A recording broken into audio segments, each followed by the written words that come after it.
The following is a presentation of the BellyUpSports Media Network. The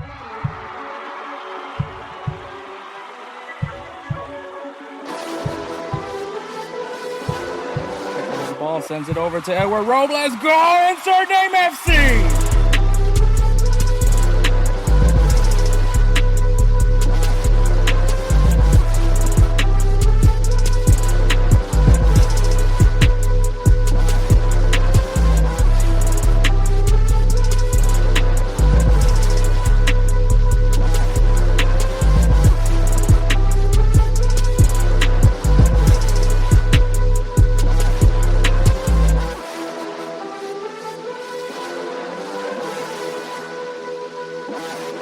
Let's go! Insert name FC! What is up, everybody? My name is Hector Flores, host of the Insert Name FC podcast, a member of the BellyUpSports Media Network. You can find us on all things podcasting at Insert Name FC. See if you guys want to find us anywhere you get your podcast fix from. It's going to be there. Also, we do break these episodes down into shorter video forms. So you can find us on YouTube at Insert Name FC. And of course, you can also find us at GolzTV, GolzTV, where you can find us as well. Full podcast episode on both those sites, but then you also see like the short form clips, so it's a little bit easier to digest than a whole long episode. But yeah, man. Also follow us on social media at Insert Name FC on Instagram, TikTok. Well, no, not TikTok. Instagram, Facebook, the X. Those you can follow us on social media, and on LinkedIn as well. Yeah, fun fact, we're on LinkedIn, and on TikTok you can follow us at insert.name.fc. Obviously we post when we can on those sites, on those applications.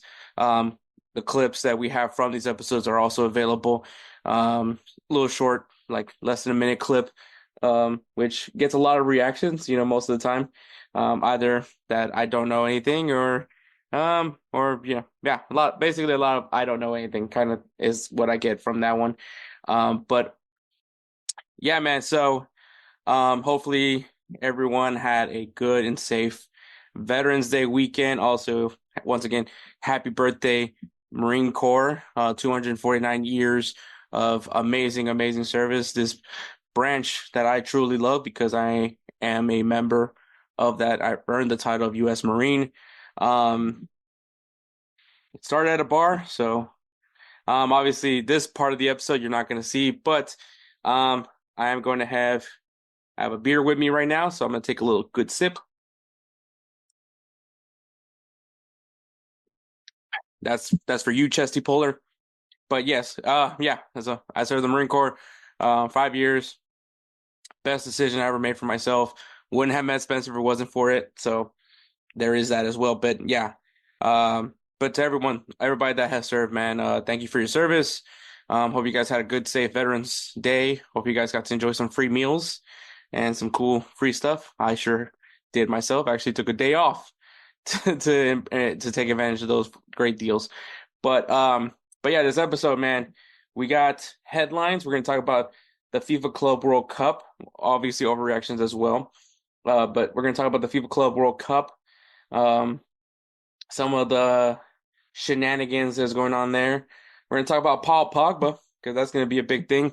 We have international break this weekend, so we're going to talk about the U.S. men's national team call-up. Look at their next two matches, which is CONCACAF Nations League quarterfinals against Jamaica. And we'll look at the roster and predict a potential lineup for those games. So we'll see how that all transpires. We got the MLS Cup Playoffs. First round is over. We know who's moving on to the next round, but we have to wait a week for that. So we'll go ahead and look into that. We do have a special guest for that, so be on the lookout for that one. Hopefully we have a special guest for that one. I can't tell you anything. Players of the week, games to watch, obviously international break, so a lot of international matches to look forward to, and then we'll wrap this show up in a pretty little bow for you. But all right, so that's all we really got, man. It's a pretty good episode. Once again, happy Veterans Day to everybody who has served. in our U.S. government, in our U.S. military, or just military in general. Thank you to all those who have served their nations proudly. Happy Veterans Day. Also, once again, happy 249th birthday, United States Marine Corps. Hoorah. I'll do another one for good old John Basilone.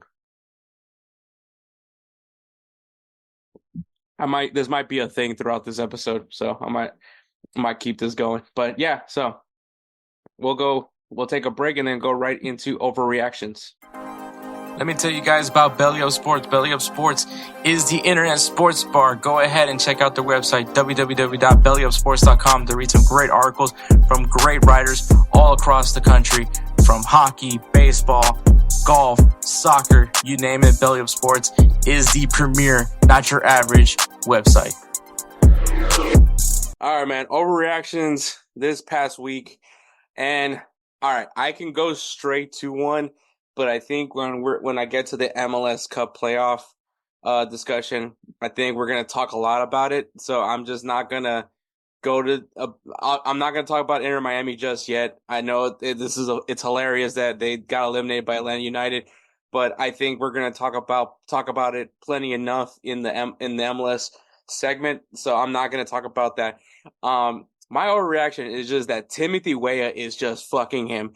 I have praised this kid since his youth, the youth levels, how this kid is really good. I really liked him. He did his thing with PSG, then went to Lille, won a championship with Lille, and now he's doing his thing with Juventus, and has become quite a regular player. I mean, obviously he needs to stay healthy. I think he is a dog. I love him. He's actually probably one of the first of my adopted sons. So I do have a lot of bias in that part, but yeah, man, Tim Weah scores another goal, and I think we need to just start respecting him more.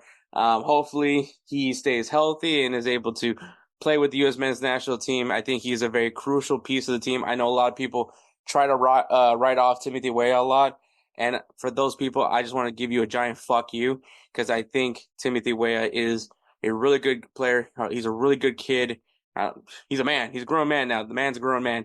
And I think, he's a big missing piece for the U.S. men's national team right now. So when I see him back with the USA, I think he's going to be tremendously beneficial to the team. What he provides on the wing is just spectacular. And I think his dog mentality is also something that I think is very much valued. I think what happened in Mexico, I mean, if Timothy Weah was there, I think that he would definitely have gone in between there and handled his own in that incident that happened in Mexico. So I fully have a lot of love and respect for Timothy Weah. I think he is going to be a great player, and I just love that everything that he's doing right now at Juventus.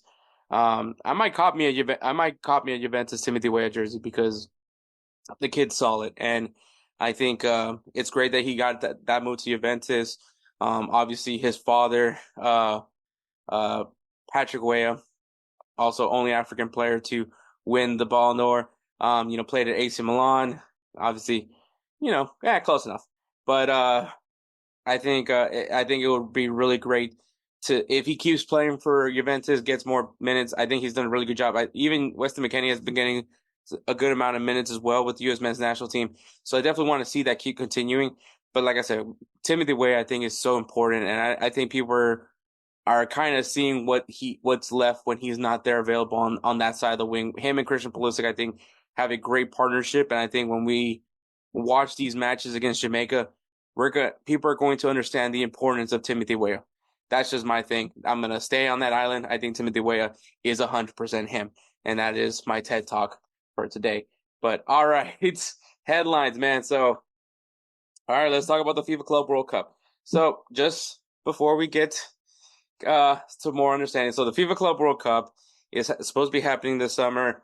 A lot of people has a lot of controversy in it, because obviously when you have more than now recently, a lot of players have been speaking out of the fact that right now the players are playing a lot of matches, that they're being overworked, and that the solution would be to play less unnecessary matches.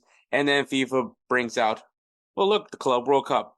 And so if it was one of those things where it was like read the room, I don't think FIFA has been paying too much attention because nobody wants this FIFA Club World Cup. Players are speaking out on it. Well, maybe not speaking out all specifically towards the FIFA Club World Cup, but have been speaking out on the fact that they're just being overworked and want to be able to actually rest.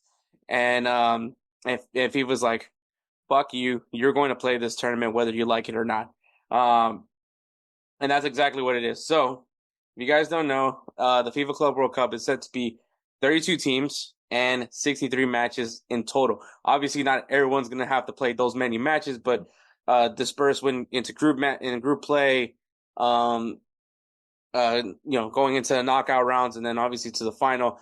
Though essentially the total amount of games would be 63 games, but still regardless of the fact you're going, a lot of these players, especially if you're talking about European based players that play in Europe, they're probably near the conclusion of their season. Maybe if you're in a Champions League final, you're coming off of just just a long season, right? Just in general, long season, and then this comes up. And I'm not saying that the Champions League winner is going to play right away in this FIFA Club World Cup. I'm sure the FIFA Club World Cup, the Champions League winners prior are the ones that are going to qualify for this. But it's just once again kind of like the guys that they're technically qualified for the FIFA Club World Cup. They're just kind of like, do we really have to do this? And I think like some of the team strategies, at least initially going into this, was kind of treated like a preseason tournament, if you will, where not necessarily start all your star players, maybe bring in some reserve guys, maybe bring in some of the academy players to like get them some minutes. So kind of treat it like a preseason tournament, if you will. FIFA was just like, no, we're not having that. They obviously want to make sure that this gets as much money as they can, humanly possible, to make sure that this doesn't look like a massive failure, which, let's be honest, it kind of is starting to look like that, right? And so FIFA has placed a sanction that all teams that are participating in this tournament must field their strongest team. There will be sanctions if these teams do not. So, which I mean, this is kind of an interesting take because of the fact that it's an opinion, right? Like, I mean, obviously, we know what you mean by their strongest team. Their best players should be out on the field. So essentially, if you watch like the Real Madrid starting 11 and you don't see an Mbappe, if you don't see a Bellingham, you don't see Vinicius Jr., you don't see Thibaut Courtois, you don't see the names, right? You just see Luka Modric and a bunch of academy players. You could tell that that's not their strongest lineup. You want to see their starting 11. And I think that that's kind of what FIFA is essentially doing, is that we know your rosters. We know who you have on your roster. So please play the guys that are on your roster. Make sure you have your best players available playing in this tournament. Because once again, we want money, and that's the whole thing behind it. Like I said, the players are going to be complaining a lot about it just because of the fact that they're not necessarily going to have too much rest time, because players must report 3 to 5 days before opening day, which is June 15th. So essentially, I would say a Champions League final is usually around like early June, maybe late May, depending on when that Saturday falls. But it's usually like the first weekend of June. And so you play that game June. Say you play the Champions League. Maybe you're that team that you already qualified. Like let's say it's let's say Liverpool. All right, let's say Liverpool wins the Champions League, right? So then after that, you're partying, you're celebrating. You want to go into, I guess you get some rest. I guess you will, like probably like week and a half. Not really, actually, no, really just have a week. Because not even, you don't even get to have a break because you have to go back to the training ground and stay fit. Maybe get like a day or two off, but then it's back to work, because now it's about preparing for these opponents that are coming up. Your first opening match opponent, because then you must report 3 to 5 days before opening day. You have to be in the United States 3 to 5 days before opening day, and so yeah, it's not a great look.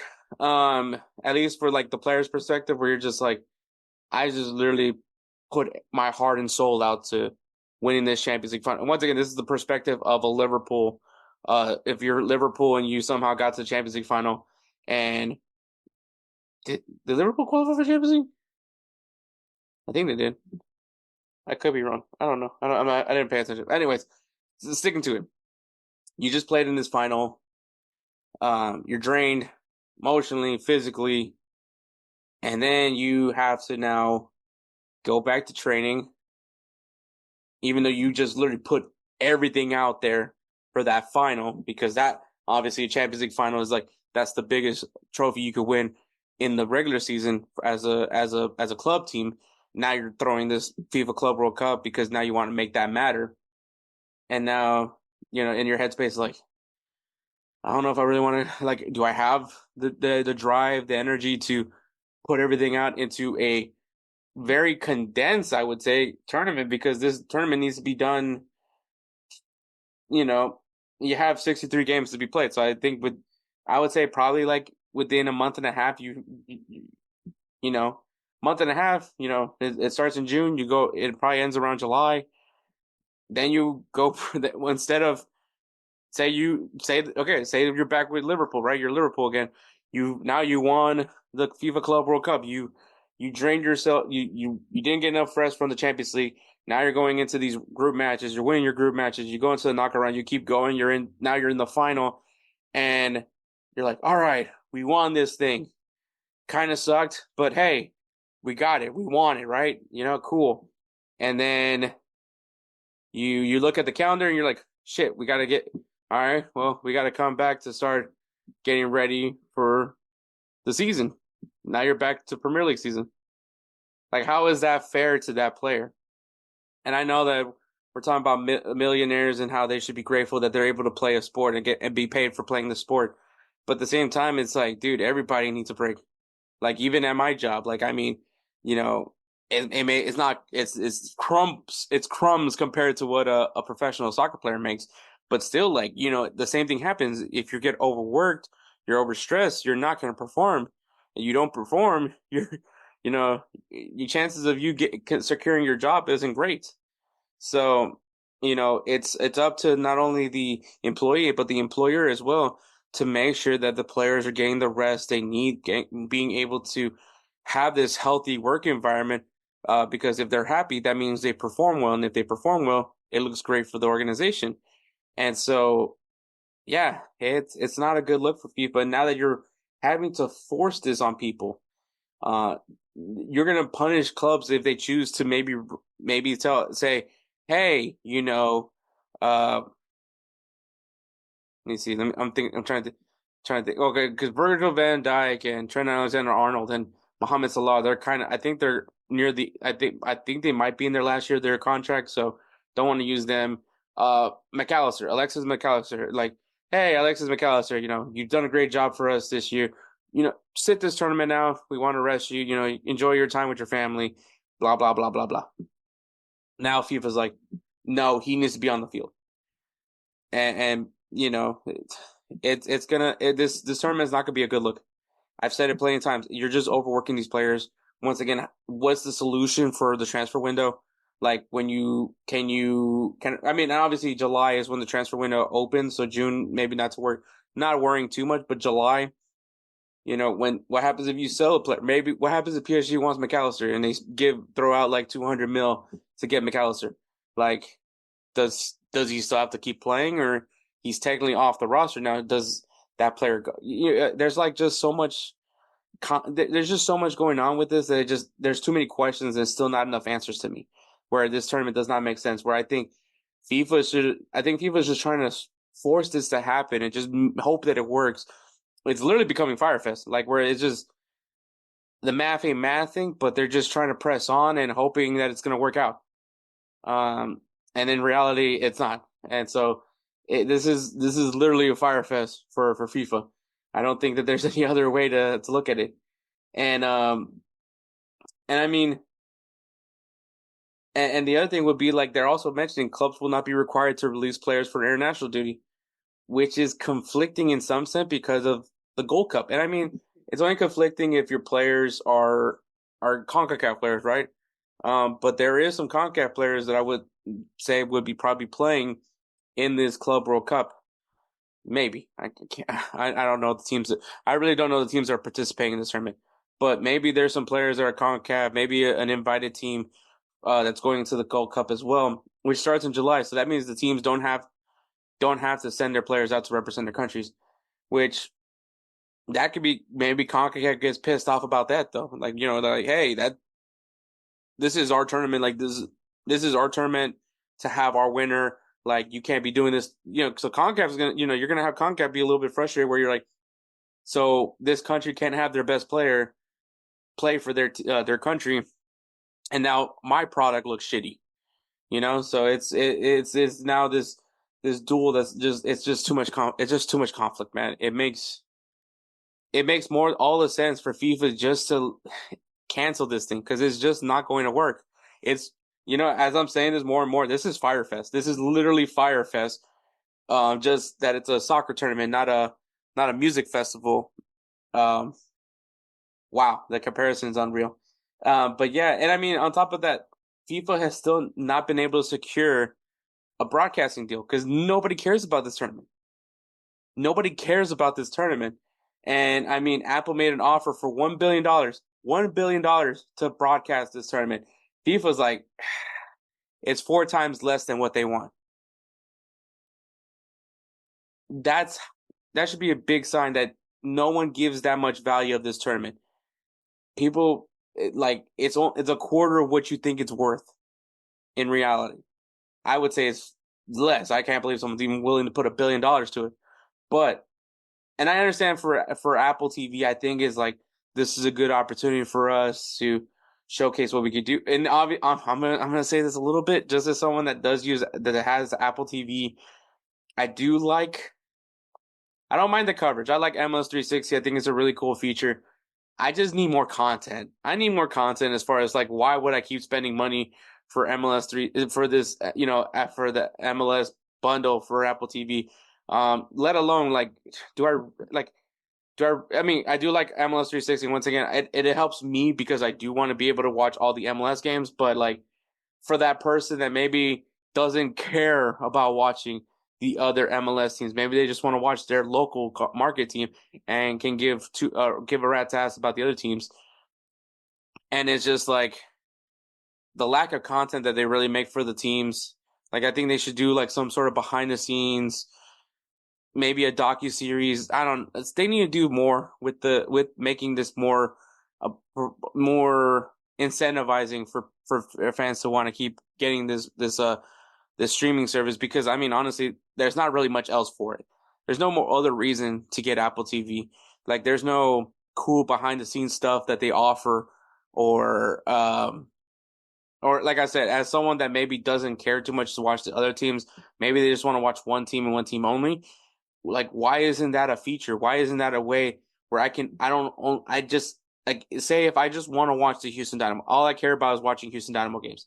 Like why do I have to pay the full amount for this feature if I just want to watch my MLS team? Because now I feel like I'm wasting my money if I'm just watching my MLS team.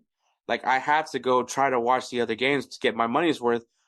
Why don't you have like a package where it's just focused on your team, your favorite team, and you just watch that?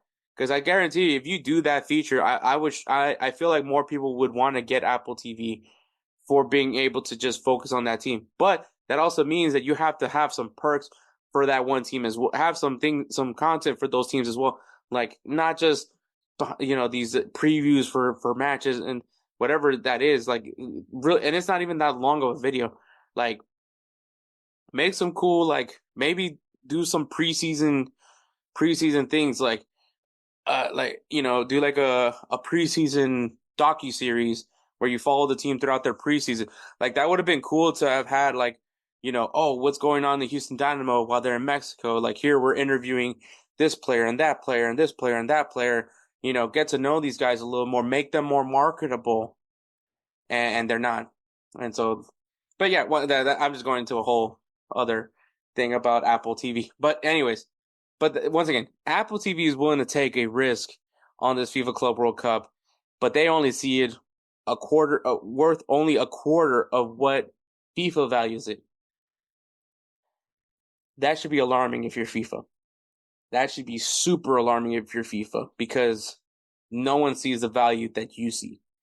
I don't see the value you see. I would not even offer you $1 billion. I think it's worth a lot less what this tournament is. And players don't like this tournament. You're making them play more. You're making them not be able to take a break. This tournament is going to be a problem. I've said it time and time again. You have more questions than answers. Still to this day, we're now months away from this FIFA Club World Cup, and we still have more questions than answers. And I think that honestly, at this point, FIFA should learn from Firefest that there was a lot of red flags in Firefest. There was signs that Firefest shouldn't happen, multiple signs, and obviously those guys didn't pay attention to those signs. They ignored those signs, and it led to one of the biggest scandals that we ever seen. Hilarious, but still a very big scandal nonetheless. So FIFA should take a lesson from that kid Billy of Firefest and cancel this now before it gets worse. Because once again, there's no, like I said, this has more questions than answers for me. And if it has more questions than answers, then that means this isn't going to work. Just period. And that is that. All right, I'm going to do another drink. I'm going to take one for Dan Daly. Obviously, you guys don't. If you guys know the Marine Corps, you guys understand some of the references. But if you don't, obviously, you guys won't get it. But, all right, next one. Paul Pogba. Next headline. Paul Pogba. So, if you guys don't know, Paul Pogba is currently dealing with a ban for failing the doping policy. Yeah. It's a little bit of BS, I think, in my opinion. I think that for him to get the level of this ban versus guys that are getting, the bans for gambling and this is more severe than the gambling is crazy to me. Yeah, it's just insane to me. Like, it makes absolute no sense as to why this guy is getting punished for that. But yeah, Paul Pogba, he's supposed to be coming back March 2025. He posted on social media, "I miss you a lot. I'm getting ready to come back. I promise." There's a lot of uncertainty with him because of the fact that I believe Juventus is I think is leaning more towards cutting ties with him, which sucks. But I think the reality is the guy's just not been playing. I mean, that's the reality. He hasn't been able to play, and there'd be questions behind how will he perform when he does get back on the field. And obviously, his health has always been a big question mark for him in his career.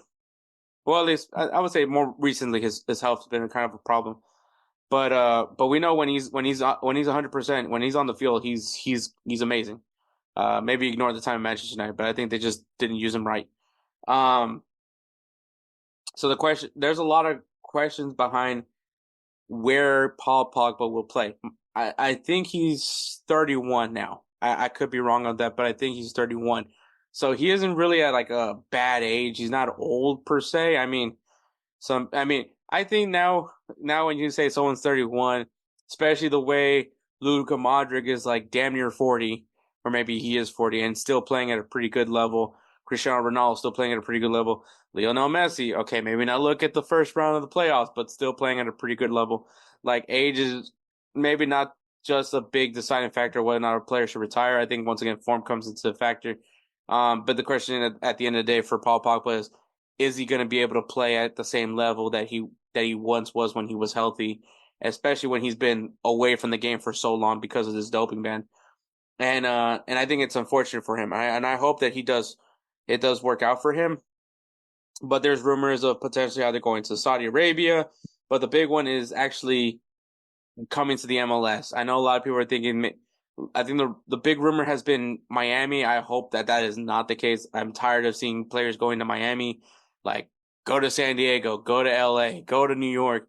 Um, but I think Miami might happen just because of the fact that Jimmy Butler, and he's really good friends with Jimmy Butler, and he plays for the Miami. He could be a deciding factor as to why he would. Not saying that that's literally the end all be all, but I think. I mean, I think that if Paul Pogba comes to the MLS, I don't necessarily think that he would just like be in the MLS and be in the MLS for like the rest of his career. I think that he would come to the MLS and shows the world like, hey, I still fucking got it. Pay me. And I think that very much can happen. Like I think Paul Pogba is going to come to the if he does come to the MLS, he's going to come to the MLS. He's going to ball out, hopefully, and he's just going to be like, all right, thanks for showcasing what I can do. I'm going back to Europe because I know I can still play. And that some people might think that's disrespectful and that's slighted towards the MLS, but I mean, why not? Like he's going to bring attention. He's going to be a topic of conversation. And if he shows out and plays well, I think that shows that like it's not just a retirement league. Like this could be a good bounce back league as well for players. And so I think a good stepping stone for players to go there from to Europe. And so I think that could be very much the case. I don't think maybe Paul Pogba makes a career out of it. Maybe he stays in MLS. He's a team that sees him as loyal. Like an MLS team, he views that they're loyal to him because they didn't give up on him like the rest of the world has. And maybe he commits to them. And that'd be cool too. Maybe his brother maybe didn't have such a negative experience at Atlanta United. Maybe he can sell him on Atlanta United because I mean, Atlanta would be interesting. Atlanta, dang, now that I say that, Atlanta will be really interesting if they can somehow get Paul Pogba. I think, I think that would be so cool. It's crazy that I don't even try to think about him for the Houston Dynamo, especially now that now that Ache Ache isn't with the Dynamo anymore. But I think Paul Pogba and Atlanta United would be insane. I think that would be really cool. Talk about like a refresh, like a good like a reboot of having Paul Pogba, especially if Paul Pogba could play at his best level, go back to being prime Paul Pogba. Dude, yeah, that'd be unfair. Like that'd be so cool if he can like help Atlanta United and just bounce back, bro. Dude, that would. I hate that I'm selling myself on him playing for another MLS team. Like I can't sell him on the Houston Dynamo. That is, yeah, that I feel I kind of hate myself a little bit right now, for saying that. But yeah, I think the rumors are circulating for him to make an MLS move. Is Miami the move? Probably more than likely, but I would love for another team to take him. I would love for him to go somewhere else. I think it would have to be a market that has to be a big city market. Atlanta would be, like I said, Atlanta makes some sense to me. I don't think he's one of those guys that needs like a really good basketball market. I think Atlanta with the Atlanta Hawks. I don't really follow the NBA that well, so I don't know if Atlanta Hawks is a good team or not. I think they still have Trae Young there. Someone could prove me wrong on that one. I mean, it'd be cool for him to go to any of the New York teams. Yeah, anywhere. Anywhere would be cool, man. Anywhere would be cool. But yeah, so we'll see what happens with Paul Pogba. But March 2025, that is when he is no longer banned from the game. He can come back. Will it be with Juventus to finish out the rest of the season, or will he maybe that's March? That's usually when the MLS starts, so could be the move for him as well. But all right, the U.S. men's national team the roster has been called up. Actually, as a matter of fact, as of today on the Marine Corps birthday. So let me do one more for Corporal Dunham. R.I.P. to Corporal Dunham. Medal of Honor recipient. All right. So the U.S. men's national team, they have 2 matches coming up this weekend on the 14th, which is Thursday, I believe. Yep, Thursday, November 14th. They'll be going to Jamaica. And then November 18th, which will be, I believe it is Monday. So Monday, then we'll be playing here in the U.S. in St. Louis, Missouri. So St. Louis, Moussa, make it big there. for the quarterfinals of the CONCACAF Nations League. So that is happening. So we'll go ahead. Those are the matches. These games mean something, man. So I think we're not going to see anybody getting pulled back to their clubs because I think this is for the CONCACAF Nations League.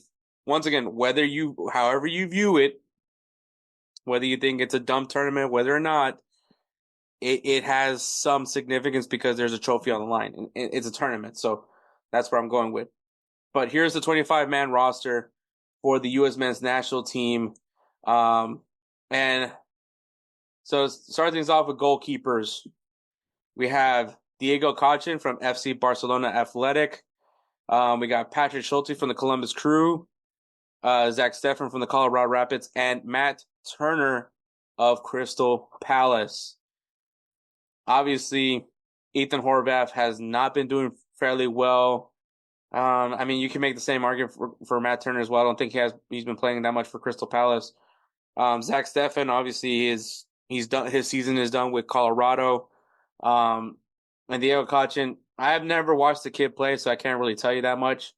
I think it's interesting that they're calling up once again 4 goalkeepers. I understand for a friendly call up, but when we're talking about CONCACAF Nations League, I feel like 4 goalkeepers. That's one goalkeeper. That one of those goalkeeper spots could have gone to another position, and so I think that's where the head scratcher move is for me. I think until proven differently, Matt Turner is going to be the goalkeeper for the U.S. men's national team until Patrick Schulte or Zach Steffen or Diego Cochin can show that they can jump over Matt Turner. I think that's gonna stay the same. But yeah, that's goalkeepers. I just don't like the fact that it's 4 goalkeepers. I feel like that's a roster spot that could be used either on a defender, a midfielder, or forward. It's just a bold move for me. Defenders, they brought in 7 defenders. We have Mark McKenzie from Toulouse in France, Tim Ream of Charlotte FC, who just got eliminated by Orlando City, Chris Richards of Crystal Palace, Anthony Robinson of Fulham, Miles Robinson of FC Cincinnati, Joe Scally of Borussia Mönchengladbach, and Austin Trusty. I think the interesting part of this is that Joe Scally and Anthony Robinson are essentially our only fullbacks in this call-up, so I don't know what that necessarily means. Does that mean we're going to use a back 3? Because it's mostly center backs, and like I said, Joe Scally and Anthony Robinson are essentially the only fullbacks. So if they use a 4-3-3, I mean a 3-5-2 or whatever formation they end up using. Yeah, that's an interesting call on that part. But yeah, it's great to see Anthony Robinson back on the call up. Just see him healthy again. I wish they called up somebody else, not Miles Robinson. I just don't think I think we've seen enough of him. But I think also maybe Cameron Carter Vickers isn't healthy yet. But yeah. It's interesting that we didn't bring another fullback to this call up. I think that's an interesting move. I don't know what that means, but it probably means something. Midfielders, we have 8. We have Brendan Aronson of Leeds United. We got Gianluca Busio of Venezia. Johnny Cardozo of Real Betis. Weston McKennie of Juventus. Aiden Morris of Middlesbrough. Yunus Moussa of AC Milan. Tanner Tessman of Olympic Lyon. And Malik Tillman of PSV Eindhoven. I mean, I think there's a lot of guys that you can move around in different positions. Obviously, Brendan Aronson is a guy that you could probably put on the wing as well. Malik Tillman, probably another guy you can use on the wing as well. But guys that could probably play different positions on the field, I think. So a little bit some guys that are very diverse. But I think the guys you expect, I think Tyler Adams, just because now he's officially healthy, you kind of want to see him, kind of don't want to put him in right away just because of his health history right now. But I think all in all, the midfielders are kind of who you expect to see. I don't think there's anything too different about it. Forwards, we got Kay Cal of Chivas de Guadalajara. We got Ricardo Pepi of PSV Eindhoven. Christian Pulisic of AC Milan. Brandon Vasquez of Monterrey. Tim Weah of Juventus. And Alex Zendejas of Club America. Yeah, once again, pretty straightforward. I don't think that there's I mean, obviously Balogun, but that's because of his injury, and so we're not going to see him there. Obviously, the same thing for Sergino Dest. He's injured, so we're not going to see him as well. But yeah, I mean, Cade Cowell, he's doing his thing right now with Chivas, so that's why he's getting called up. Um, but I think this is going to be big on the nines. Ricardo Pepi, Brandon Vasquez. Uh, Interesting enough, it's only two nines because Cade Cowell's a winger, Christian Pulisic winger. Tim Weah, winger, Alexander winger. I mean, Tim Weah can play striker as well, but I mean, it's interesting. You bring only two strikers to this call up. Like, it's interesting. I'm just saying, it's interesting. What does that mean? You bring four wingers and two strikers. It's a interesting nonetheless. I'm going to predict a 4-3-3. I think we're going to see, or the 4-2-3-5, 4-2-3-1 formation. Either way, it could be also viewed as a 4-3-3 in some sense. But I think we're gonna see what Pochettino would prefer to play. That's just my opinion. So goalkeeper, I think it's Matt Turner. Once again, until proven differently, I think it's Matt Turner. On the back line, we got Anthony Robinson, Chris Richards, Tim Ream, and Joe Scally. I think it's pretty straightforward. I mean, you only brought two fullbacks, so there's that. Midfield, we got Johnny Cardoso, Yunus Moussa, and Weston McKennie. I think Cardoso has earned to be that six. I think Yunus Moussa. I think Pochettino likes what he saw from Yunus Moussa, and I think he's going to keep using him in the midfield.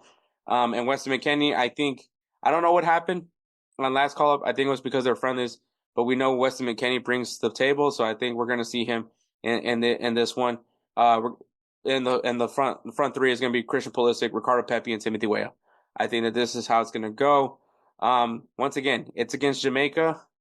Jamaica is a very hot or cold team. They're hot or they're cold. There's no in between on this team. I think that they are going to be a very good challenge for the U.S. men's national team, especially if they're looking to do some bounce back work. But Filippo of Tactical Manager, he kind of explained that. Well, and I kind of said as well, it wasn't a great call. It wasn't a great international break, but it wasn't a terrible international break for the U.S. men's national team. I mean, say what you want of how they went. They won against Panama, which you should be beating Panama. Mexico was a bit of a head scratcher. Obviously, the controversy behind the whole, sending Christian Pulisic and other European guys back, and not have them play against Mexico, which was once again a very controversial move. But I think it's different this time around because it's Nations League. And I think, we'll see what the tone is set in that first game against Jamaica. How obviously on the road in CONCACAF is a little bit tougher, but I think maybe that's the reason why. Maybe they use a back three in that first game, and then when they come to St. Louis, maybe they go more attacking in their formation. But I think nonetheless, I think it should be some good matches. So once again, November 14th at Jamaica. And then November 18th is going to be in the U.S. At St. Louis, Missouri, for the second leg against Jamaica. So we'll see how these matches pan out, man. I can't wait. Hopefully we see some positive results for the U.S. men's national team. But all right, we're going to go ahead and take one more break. Well, we're going to take a break and then go right into MLS Cup playoff talk. Hey guys, this is Hector from the Insert Name FC podcast here to tell you guys about Canada Dips. It is a great tasting, superior alternative to traditional dip using CBD in a way that is radical, enjoyable, and effective. It comes in 5 core flavors: wintergreen, mint, citrus, mango, and American spice. Canada Dip CBD is the new evolution in dip, allowing guys to enjoy great, long-lasting taste without the downsides. If you guys want to go ahead and try them out, use the code BellyUp20 at CanadaDipCBD.com. Once again, BellyUp20 at CanadaDipCBD.com, and you'll get yourself 20% off your purchase. Thank you again for Canada Dips for being a great partner of BellyUpSports. All right, guys, MLS Cup playoffs, round 1 matches have concluded, even though it feels like we just went through a whole MLS Cup playoff in its own way. But here it is. We do have a special guest, man. It's a person that I genuinely love having on. It always brightens my day when we can talk football with this guy, and that's of course Moussa of Futbol TV.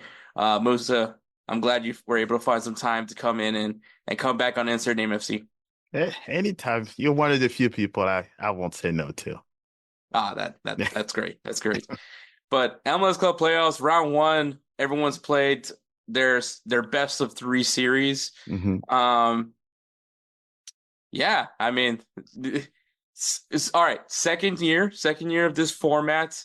I mean, obviously, I know you're the St. Louis SC fan, and you came into this new format. Yep. But second year of this best of three round one uh playoff format. Has it warmed up to you yet?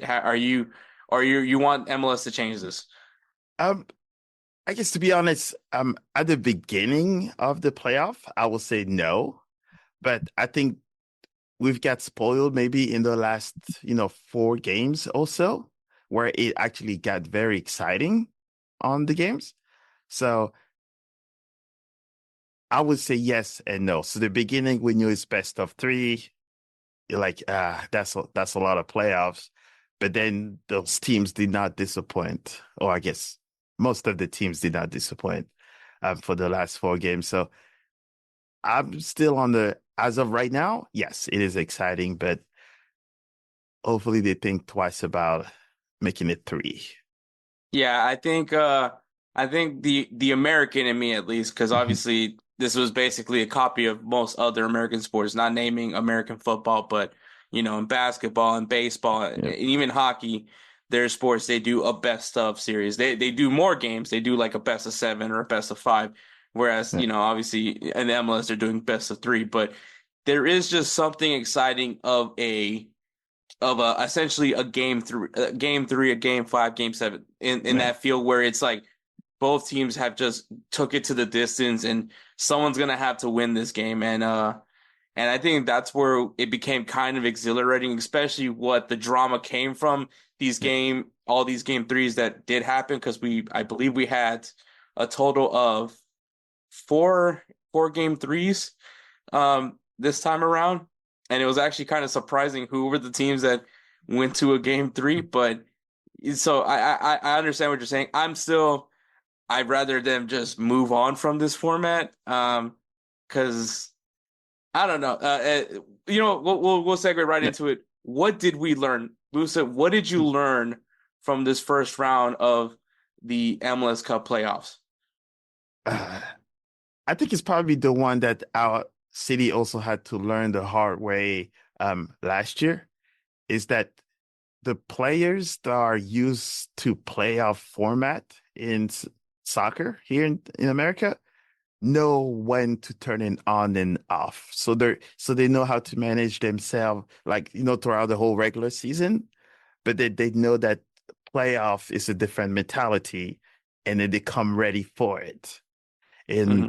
and I think that's maybe one Inter Miami maybe got caught a little bit, but it was also similar to what St. Louis had last year, where it was a whole bunch of Europeans and South Africans that are used to the prolonged season to give it their all, and then the playoff, that's when it crash and burn.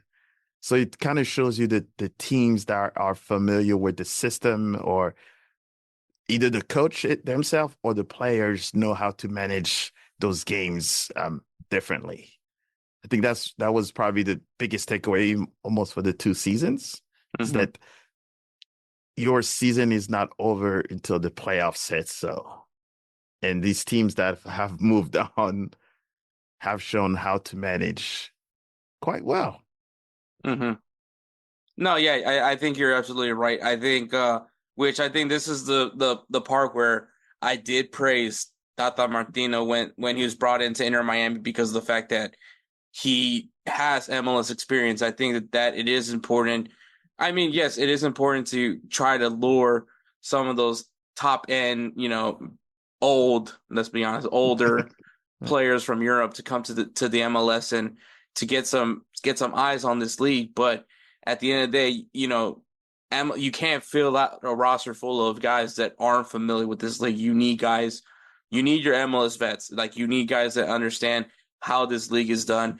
that this is not a sprint, it's a marathon.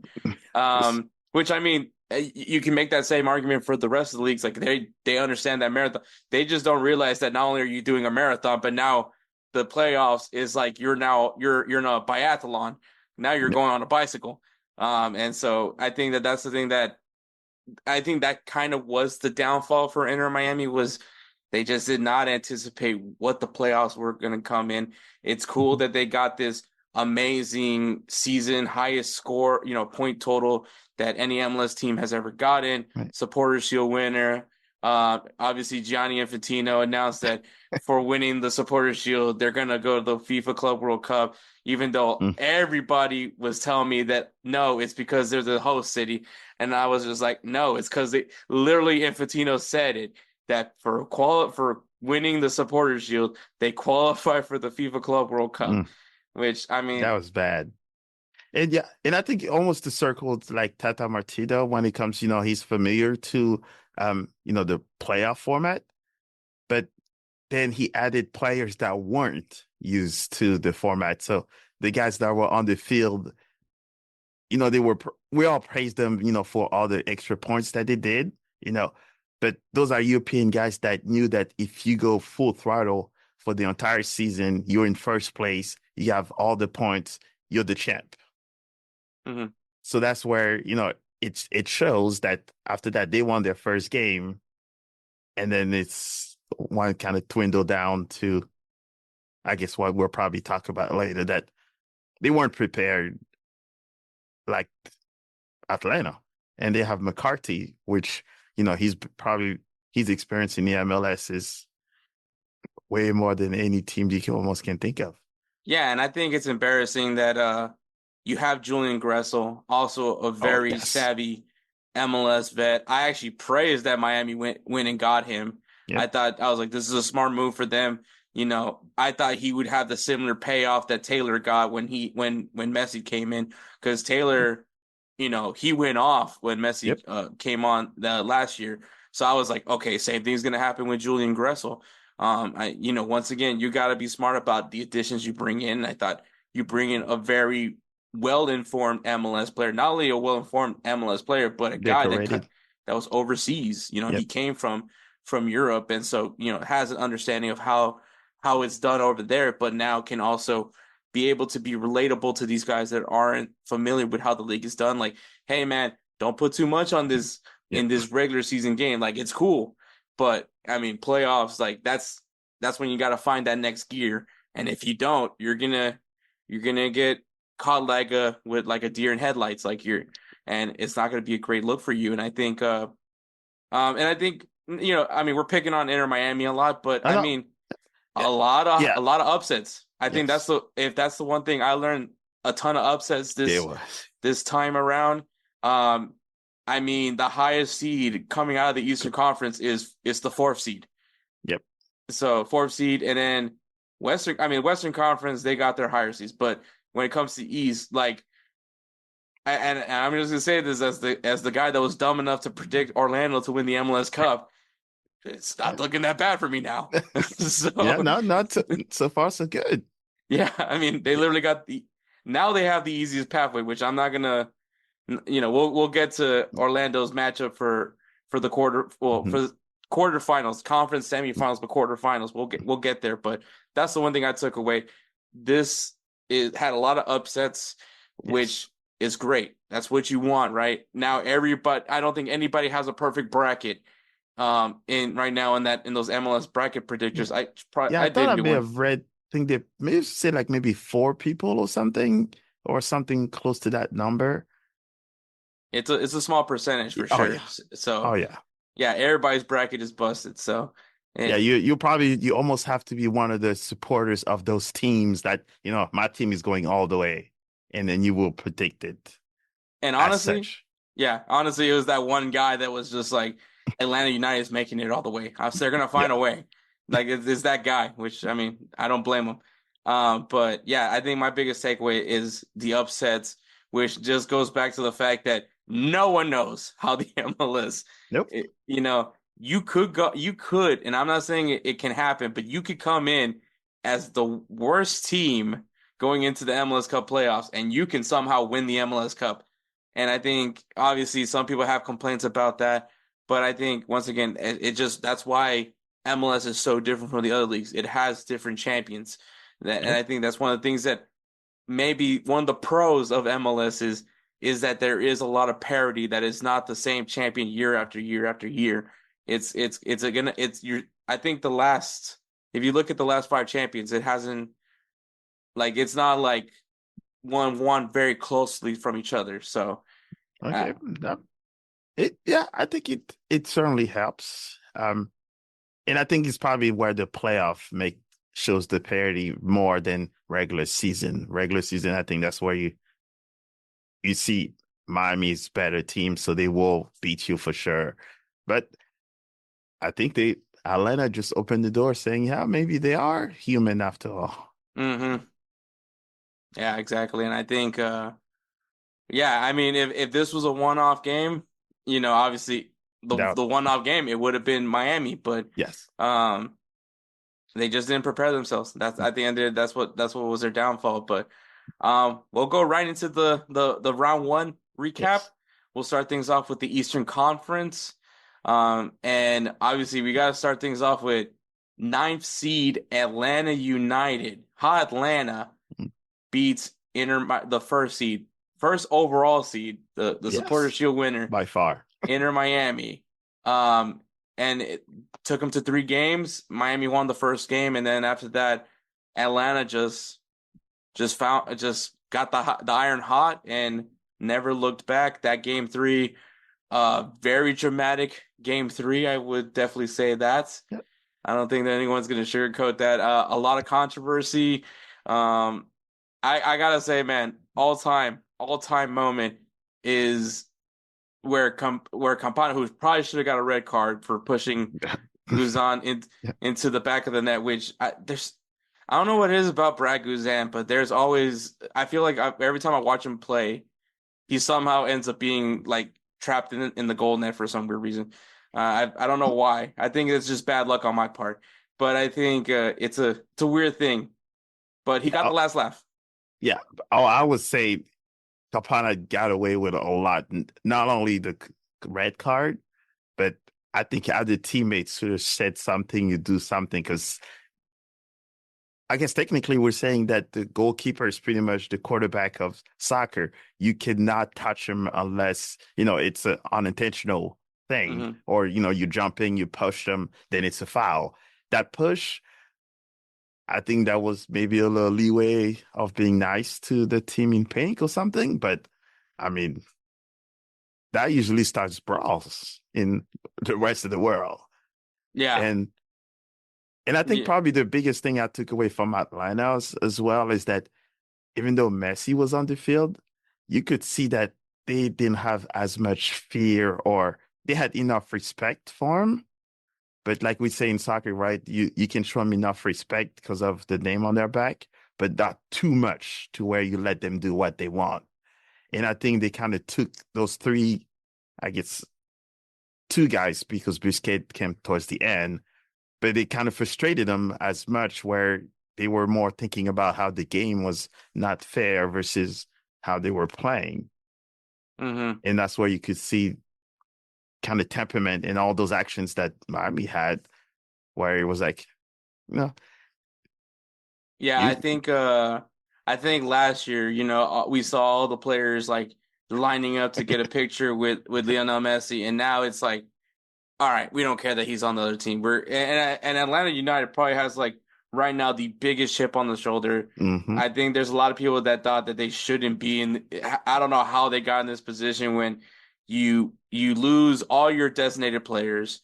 Your coach gets fired. You're literally rolling with an interim coach, which I now at this point hire that guy.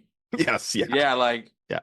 He just been even like he got himself 1 year. He got himself 1 more year as the Atlanta United's head coach because I would say so. Because he just beat Inter Miami. Like, at this point, like, you want to talk about literally rolling with house money. This is it. Like, I mean, the house money part was just the fact that you made it to the wild card game. You outright beat Yes. You outright beat Montreal. and now you just knocked out the Supporters Shield winner, which I think the other takeaway is also the Supporters Shield curse just lives on at the end of all this. Yeah, and I think they just put their name on the map too across the world because and we know Arthur's going to spend crazy money because he got crazy money. So I think that kind of almost put Atlanta on the map to where, hey, now if the whole world is talking about Miami being eliminated, but now they know it's by Atlanta. Atlanta has a lot of money, so I wouldn't be surprised where no matter how they do this year, that they will spend money because they have to compete with the other teams. So Hey, that's what will be scary on you what got happens three next. DP spots. Yeah. And if you decide to not use that, take one of those U22 initiative players, take them out just to get a fourth DP. Look, Yeah. I mentioned this early in the episode. Paul Pogba, his ban's is gonna be lifted March 2025. If I'm Atlanta, I'm going after Paul Pogba. I mean, I know things didn't pan out with the older brother Pogba, but that's the older brother Pogba. He's a fullback. I mean, like Yes. Yeah. this is Paul Pogba, World Cup winner Paul Pogba. If you can find a way to get Paul Pogba in Atlanta, I think he would fit perfectly in Atlanta's market. I think Well, that it's Atlanta, so it just they don't have to sell him too much of that. And but he does also have, and it's one of those fun things because now Akon will probably could call him and say, "Hey, come to Atlanta."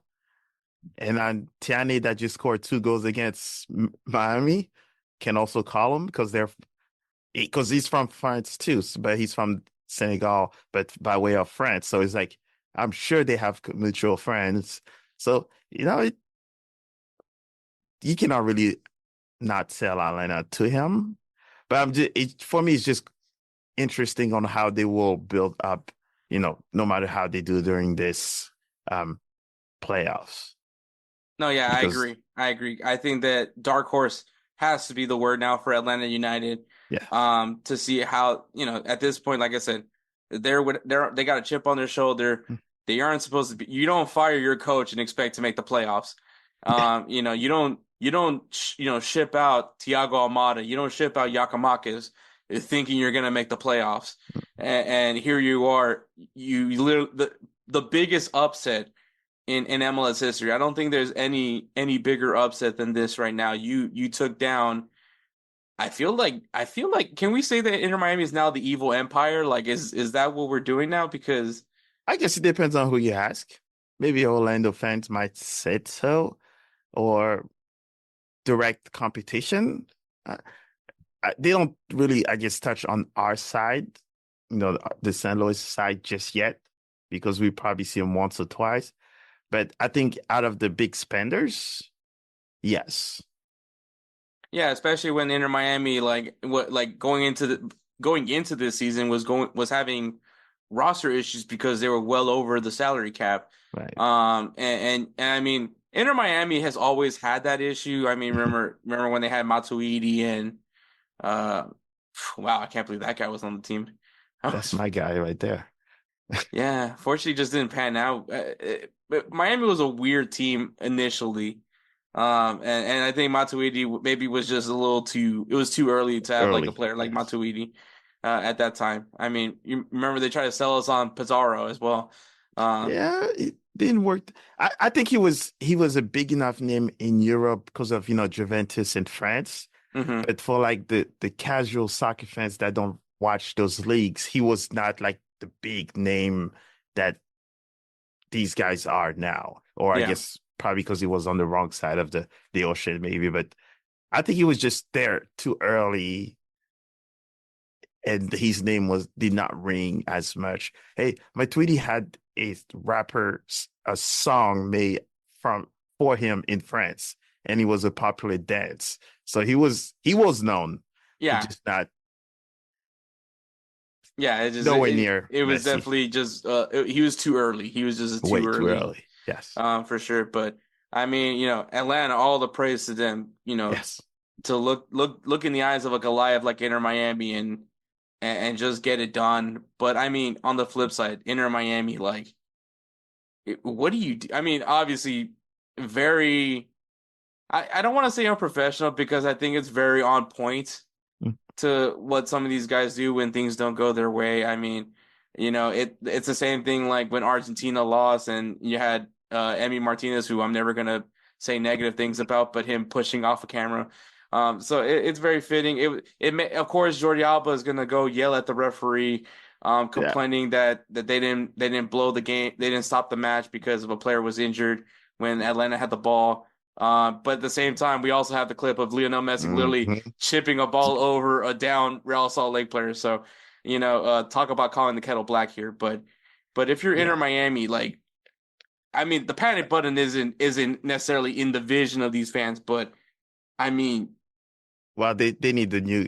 Sorry, but calendar is not doing it. If they want, and their defense probably will need reinforcement because oh you yeah, you you have the front guys. Yes, okay, they can do all the magic stuff, but we're talking Messi. He's not going to come back in defense.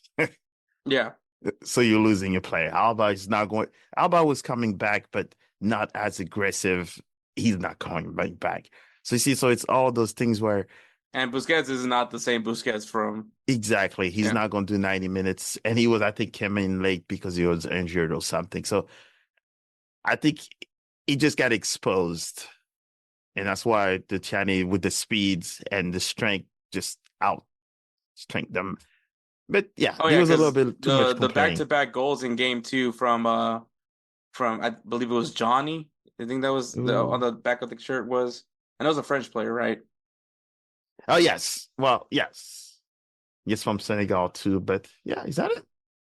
I Think saw John on the back of his jersey. oh, I guess that's one I don't know about. I mean, Austin got mad at me because I said he looks like a Maurice Edu regen. So, uh, Wow. I will stay away from that one. yeah, that maybe not the best day for me, but no, Atlanta. Yeah, the guy that scored the goal for Atlanta, it was yeah, Jamal Tiardi. Thierry, yeah, Yeah, him. I mean, he bullied them. I thought it was a replay. I'm not gonna lie. I was like, oh, they're showing the goal still, and I was like, oh shoot, it's. And then I realized he scored a second goal like minutes apart from each other. So yeah, he just went. He just exposed the back line, and once he figured it out, he's like, I'm gonna just do this again, and it Yep. literally was a carbon copy of the first goal. So. Maybe I'm over exaggerating a little bit, but it was the same way. He just beat them out. Yep, bullied them and like he blasted it from far. So yeah, so it looks like it was what 3 minutes apart. Yeah. Yeah, you can let I from literally thought it was a replay. yeah. That Yeah, because was, they're not even done with replays by that time, right? yeah. So I was like, wait a minute. I was like, wow, this is, He earned his paycheck on definitely. yeah. And then, I mean, kudos. I mean, good on Atlanta United. The ref didn't blow the whistle. It's No, a playoff game. It's a winner goes home. Sportsmanship goes to the wayside. I'm sorry. And but if also, they would have called it, then the referee probably would have got everybody else mad. But like, so why did you stop it? well, he's only supposed to Because he stop was the not match. playing, stopping the game. Mm-hmm. Because he's not But supposed to stop it unless it's like a clear head injury, correct? Like that's the yes, only time the referee can stop him of anything. And and some he was people, out away from the play too, compared to the Miami incident. He chipped the ball over the injured player, right? yeah. So it was insane to me, Yeah. that whole thing. But But at the end of the day, Atlanta United moving on. yes, Miami, they're well, I guess they don't have to go anywhere. They're in Miami, so just chill out at the beach, I guess. But um, yeah. I don't think they.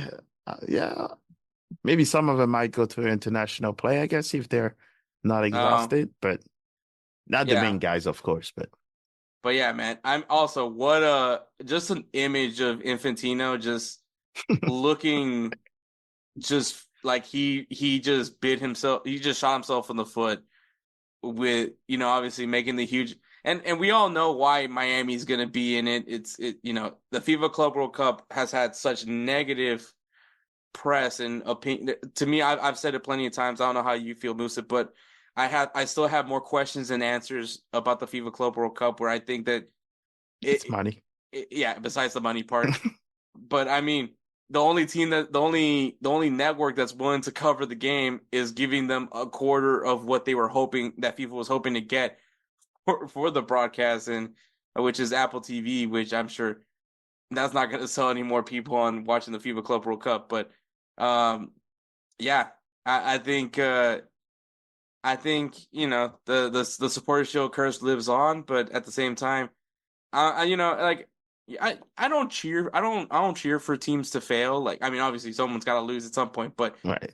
I mean, it's not like I was rooting for the failure of Inter Miami, but I think with all the hype that was going through the obviously the different treatment that this Miami team was getting versus the other MLS teams, the fact that Apple TV, which I still say needs to do more with their content. You're Oh, yeah. doing a whole docu-series for Miami's Leagues Cup run, but you can't do one for St. The previous Louis winning. for St. Well, Louis like preseason. at least the winner of the last year's MLS Cup. I mean, they've earned Yeah, it.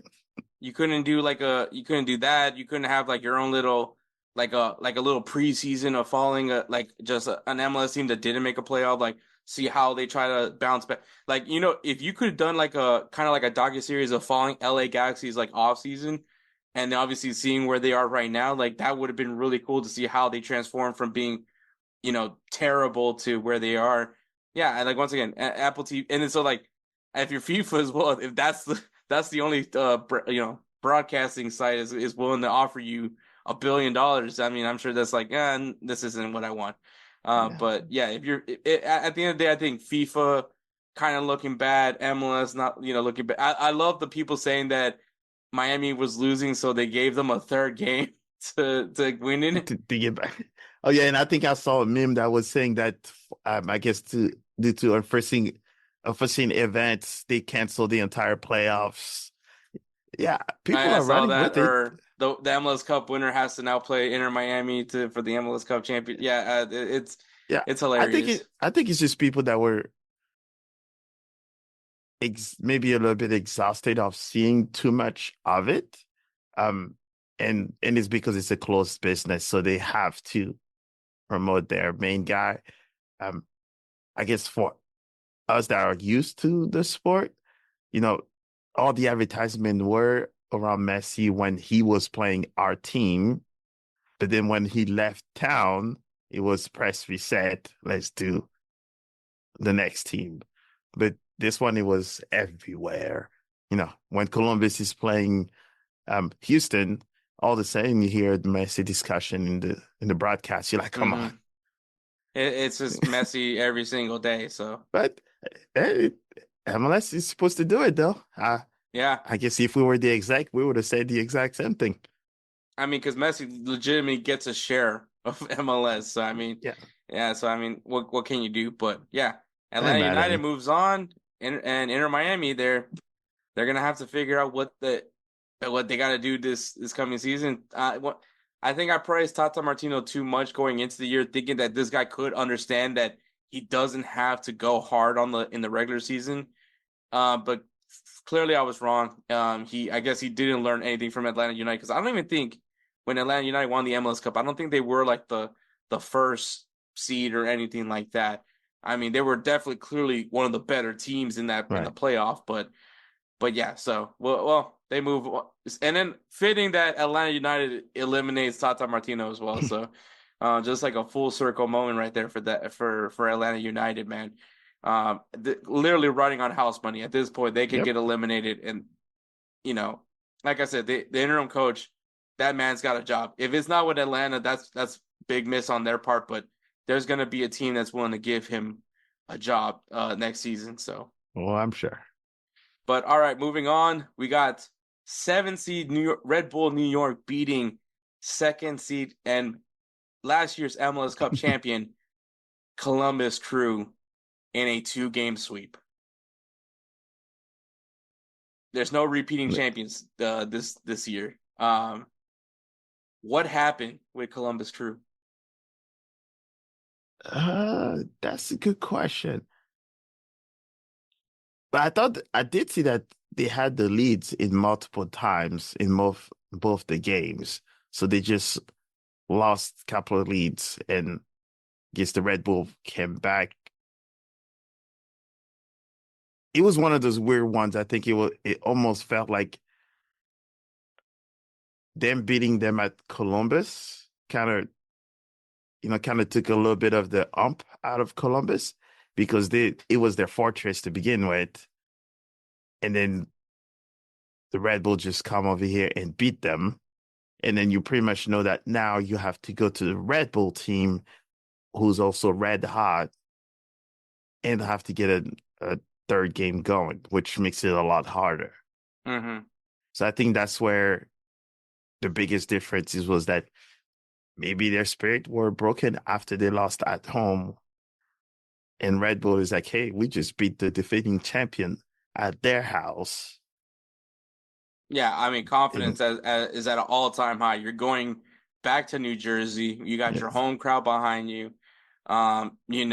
They want to get past the first round, which I mean, yep. obviously, you have Xiaoyan from Xiaoyan always talking about how New York Red Bulls they just don't get past the first round, and which was so funny that Jose just out of spite chose Red Bull New York to win this match, even though he predicted Columbus Crew to be the MLS Cup champion. Which I mean that goes to show you where Jose's priorities go, where he just does not want Xiaoyan to be right, and so respectively so. Yes. But yeah, no, Red Bull came in with the right mentality. This was the Red Bull that we saw earlier this season. Like I felt that there was that flow in the attack that I was just like, this is what we saw earlier the year. Maybe having Forsberg a little bit back and healthier was Okay. a big plus for them, and I think yeah, it's great for them to move on. And unfortunate for Columbus Crew, but like at the same time, you know, it just goes back to the parity of this league, like, and with this best of three format, like it opens up for different possibilities, and anything could transpire within these 2 to 3 games. Yeah. Yeah. And I think one thing also that kind of popped up in a lot of this conversation, as you can see, how the Red Bulls kind of came into the playoff fresher than Columbus. I don't know if it's because they've played all those additional games during the regular season, but you could tell that there was a little bit of that lost from Columbus, where the Red Bulls, I guess, pretty much well fitted from their name of their team. It was playoff time. They grew wings. I guess that's the I right love Red that Bull one. commercial. But it almost felt like that, right? Where, when they heard it was playoff time, that's when they played their style versus a team that was still maybe, limping into the playoffs. Yeah, and I think that's a good point. Columbus not only had, you know, they went deep in Leagues Cup, which they Yep. won. They went deep in the CONCACAF Champions Cup, which I mean, they got blown out by who they play against? I think it was it Monterrey? But that was at their place Yeah, too, right? yeah. Yeah. So it's like it's all of these, it looks like, you know, red hot versus kind of limping towards playoffs. And And that's then how he also felt they to had me. Yeah. to and then they had to go through a bunch of games getting caught up, and Yeah. I mean, some of their catch-up games were in the international break where you lose your goalkeeper Patrick Schulte and your backup goalkeeper in Hagen, because Hagen, is the starting goalkeeper for Guatemala. And so you're going with your third string keeper, and Yep. then I forgot what happened to him. Then you have a fullback having to come in and play goalkeeper. Just insanity on insanity. But and I think maybe it was just us just believing so much in Wilfred Nancy that this guy is just a tactical wizard at this point, where it just feels like you give it, like, essentially this guy's Batman. You give him time and he can beat anybody that's in his way. And I mean, I still believe that as well. I still I think still Wilfred think so. Nancy is still the best coach in MLS. But I mean, But he's not on the field. So, yeah, and I he can give all the tactic if you have tired legs and tired players, or you have to use multiple subs. I guess it comes to play, I guess. yeah. But not to take that away from the Red Bull, because, they've come back from behind, and they show that, if we win the away game, you come to our house, it's a different. discussion. It's just this Red Bull team is just resilient. Like I think that's like the right word to use for them. They came in, they're like, yeah, we're not the higher seed, but to quote Mike Tyson, everybody has a strategy until they get punched in the face. So I Yes. mean, like, and I think Red Bull was just like, let's just come out swinging, and that's literally what they did. They put it Mhm. all out on the field, and they get to relax, go into this international break, and then focus on their next opponent in the quarterfinals, which we'll segue right into them, which is NYCFC, also upsetting the other team from Ohio, the other favorite to win the MLS Cup, FC Cincinnati. This one did go to 3 games. Um, Cincinnati winning the first game, NYCFC handling them in the second game, and then game 3 going to pens, 6-5 in pens. It was That I was you bad, know though. that was That was bad. it was bad. I mean, we there's worse penalties, and we'll get there near the end. Yeah. Unfortunately, it's my team, but To yeah, be fair, though, they were some of those shots. They were way out of yeah, frame. That was yeah. I mean, yeah. The difference with the Dynamo was just both goalkeepers sucked. This one yeah. was just This one was just like way out there, where it's like, and that the joke we have in France when you shoot like that is like, how many patients have you killed with that shot? Because the higher it is, the more it is. So, yeah, those. What's the The, joke about Sergio Ramos that it's still his penalty kick is still somewhere in outer space? yeah, some of those, and he's fouled, and players were also that he Yeah, tackles are probably still in the hemisphere. But yeah, yeah. So yeah, I mean, and then kind of similar to with Columbus Crew, FC Cincinnati just they. I don't know what it was. I think the lack of having a clear nine for hmm them was hurting them. Obviously, I don't know what it was in the regular season. They were just able to work regardless. But then I think the loss of Brandon Vasquez was very yep. clear this time around. Only had 1 goal in these 3 games in regular time. To a team that if you ask Davi are terrible. So I mean, How is he feeling now? Because his team, it's I think the thing is now Cushing is staying. Like, right. he turned down the Arsenal women's gig, That says a lot. and he's gonna stay with NY. At this point, you can't fire the guy. Nope. You got them in the playoff position. You just upsetted the other team from Ohio, and once again, for all these teams, it's kind of, I'm not gonna say easy sailing because I mean you're still gonna have to play.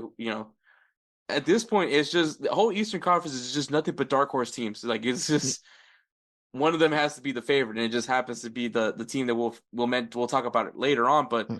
NYCFC, like, do you think they can? Do you think they can make a run here? I think I would say yes.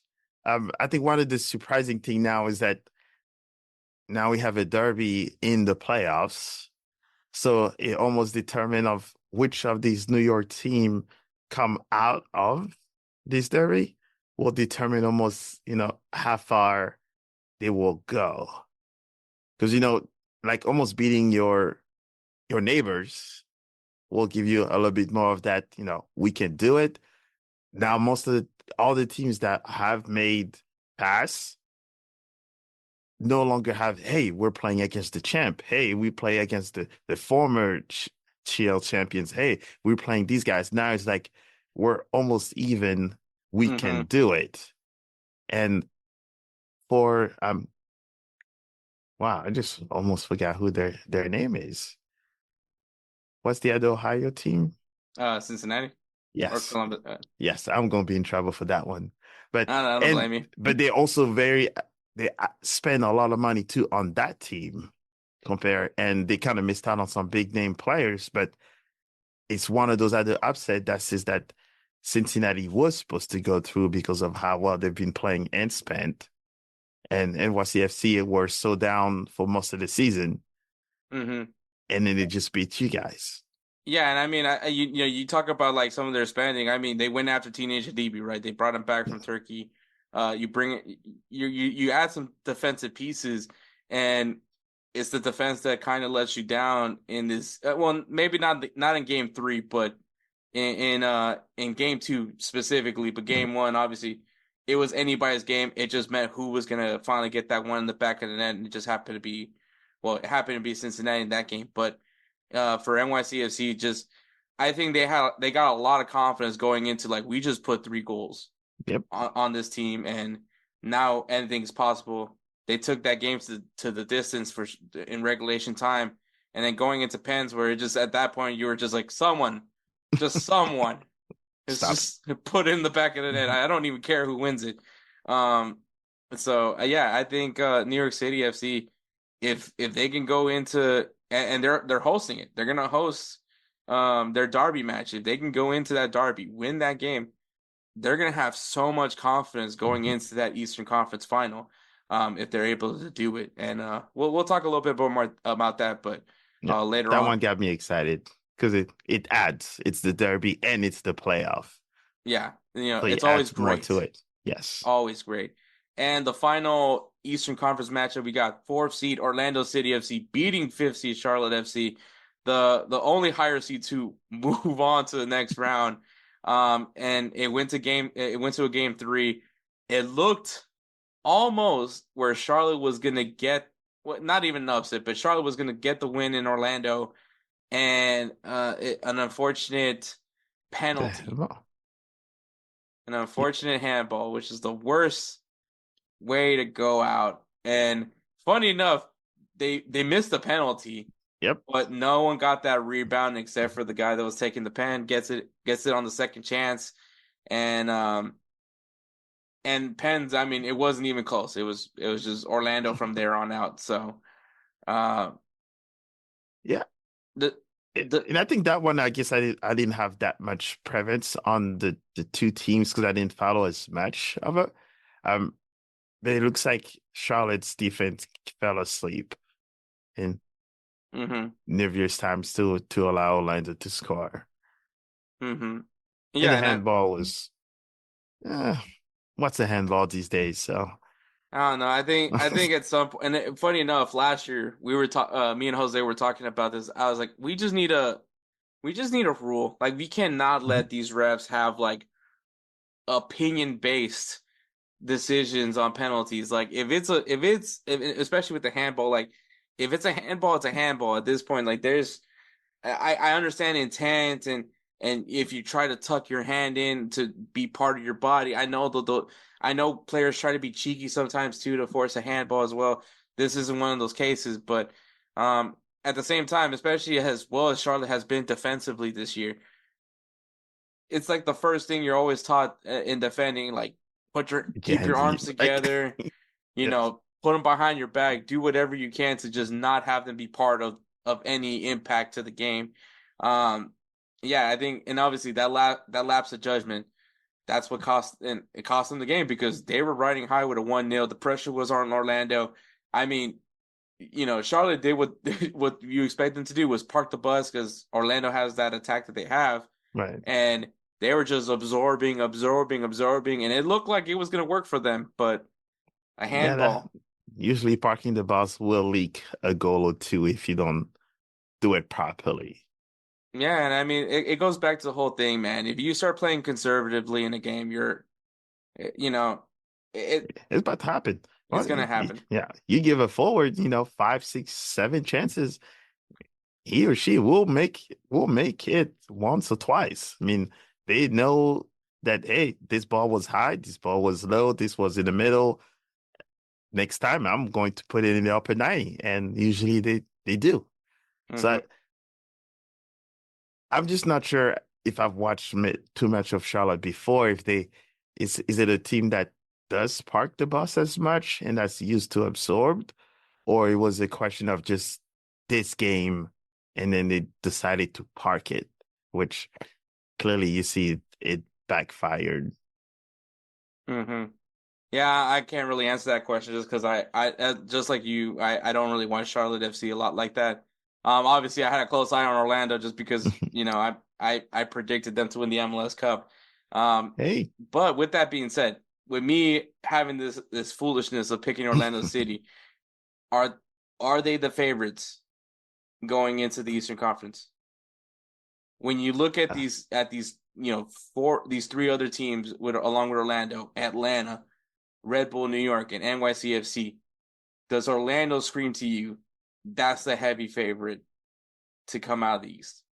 I don't know if I will say heavy favorite yet, especially because it took them PKs and a lucky handball, to, but just and it takes extra time to win it. So I think for me probably Atlanta is at this time because they're probably like the red hot one. And they're playing with But no fear. yes.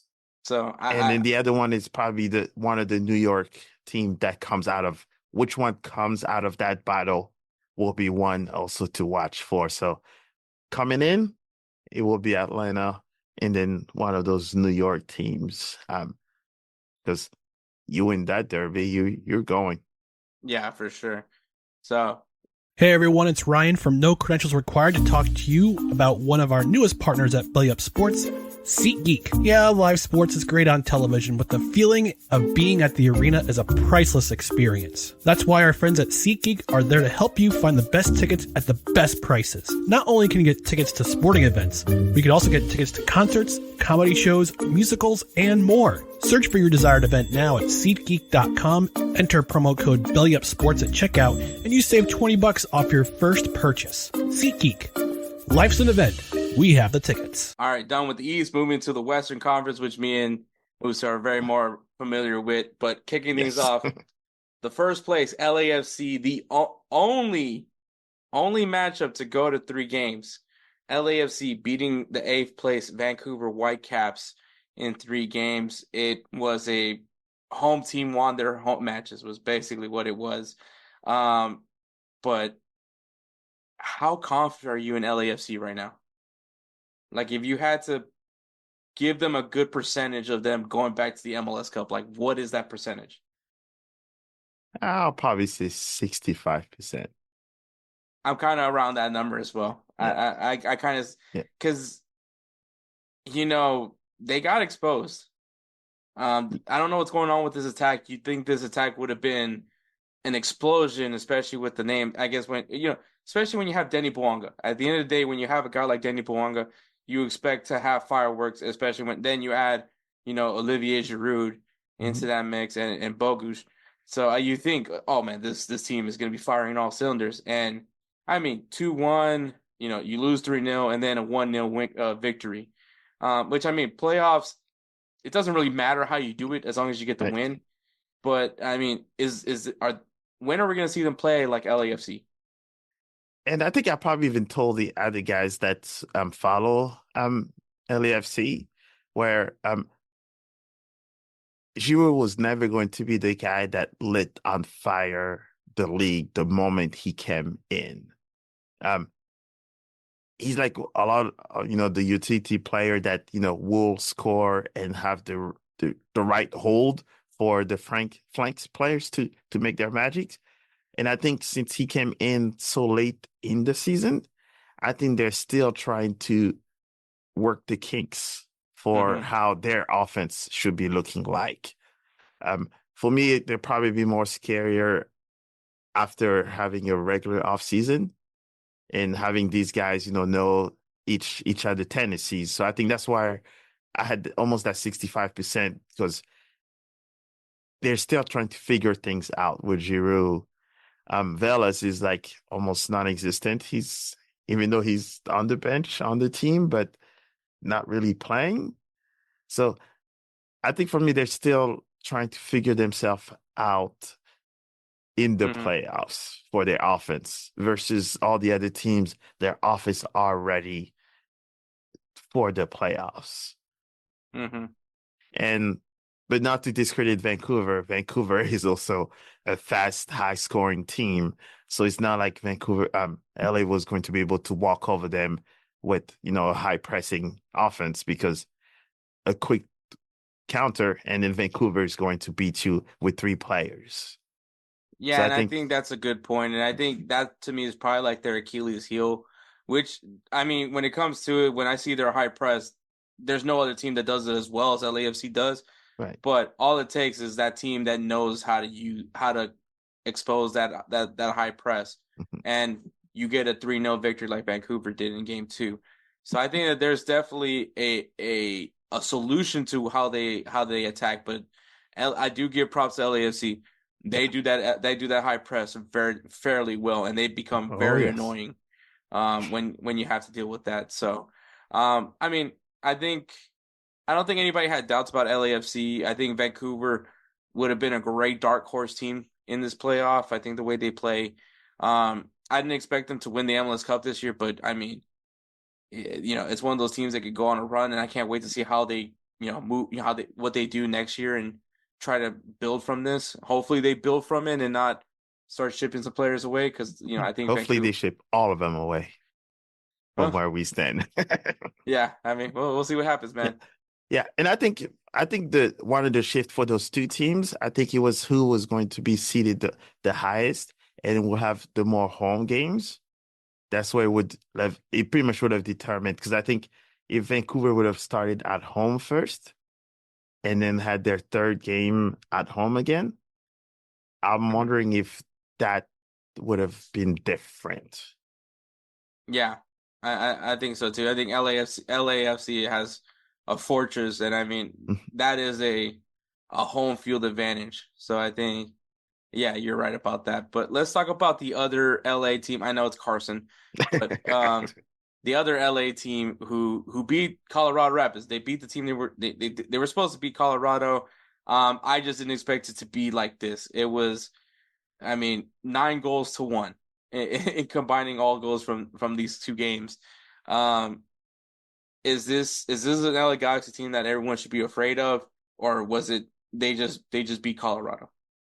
I think LA pretty much how they built it up for the whole season, and now other than the choking on this decision day where they give up to LAFC the number 1 seed, I think they're the team to beat in the West. Ricky Puig is like having the game of his life now that they added Penn Steel and others to kind of let him do what he enjoyed doing.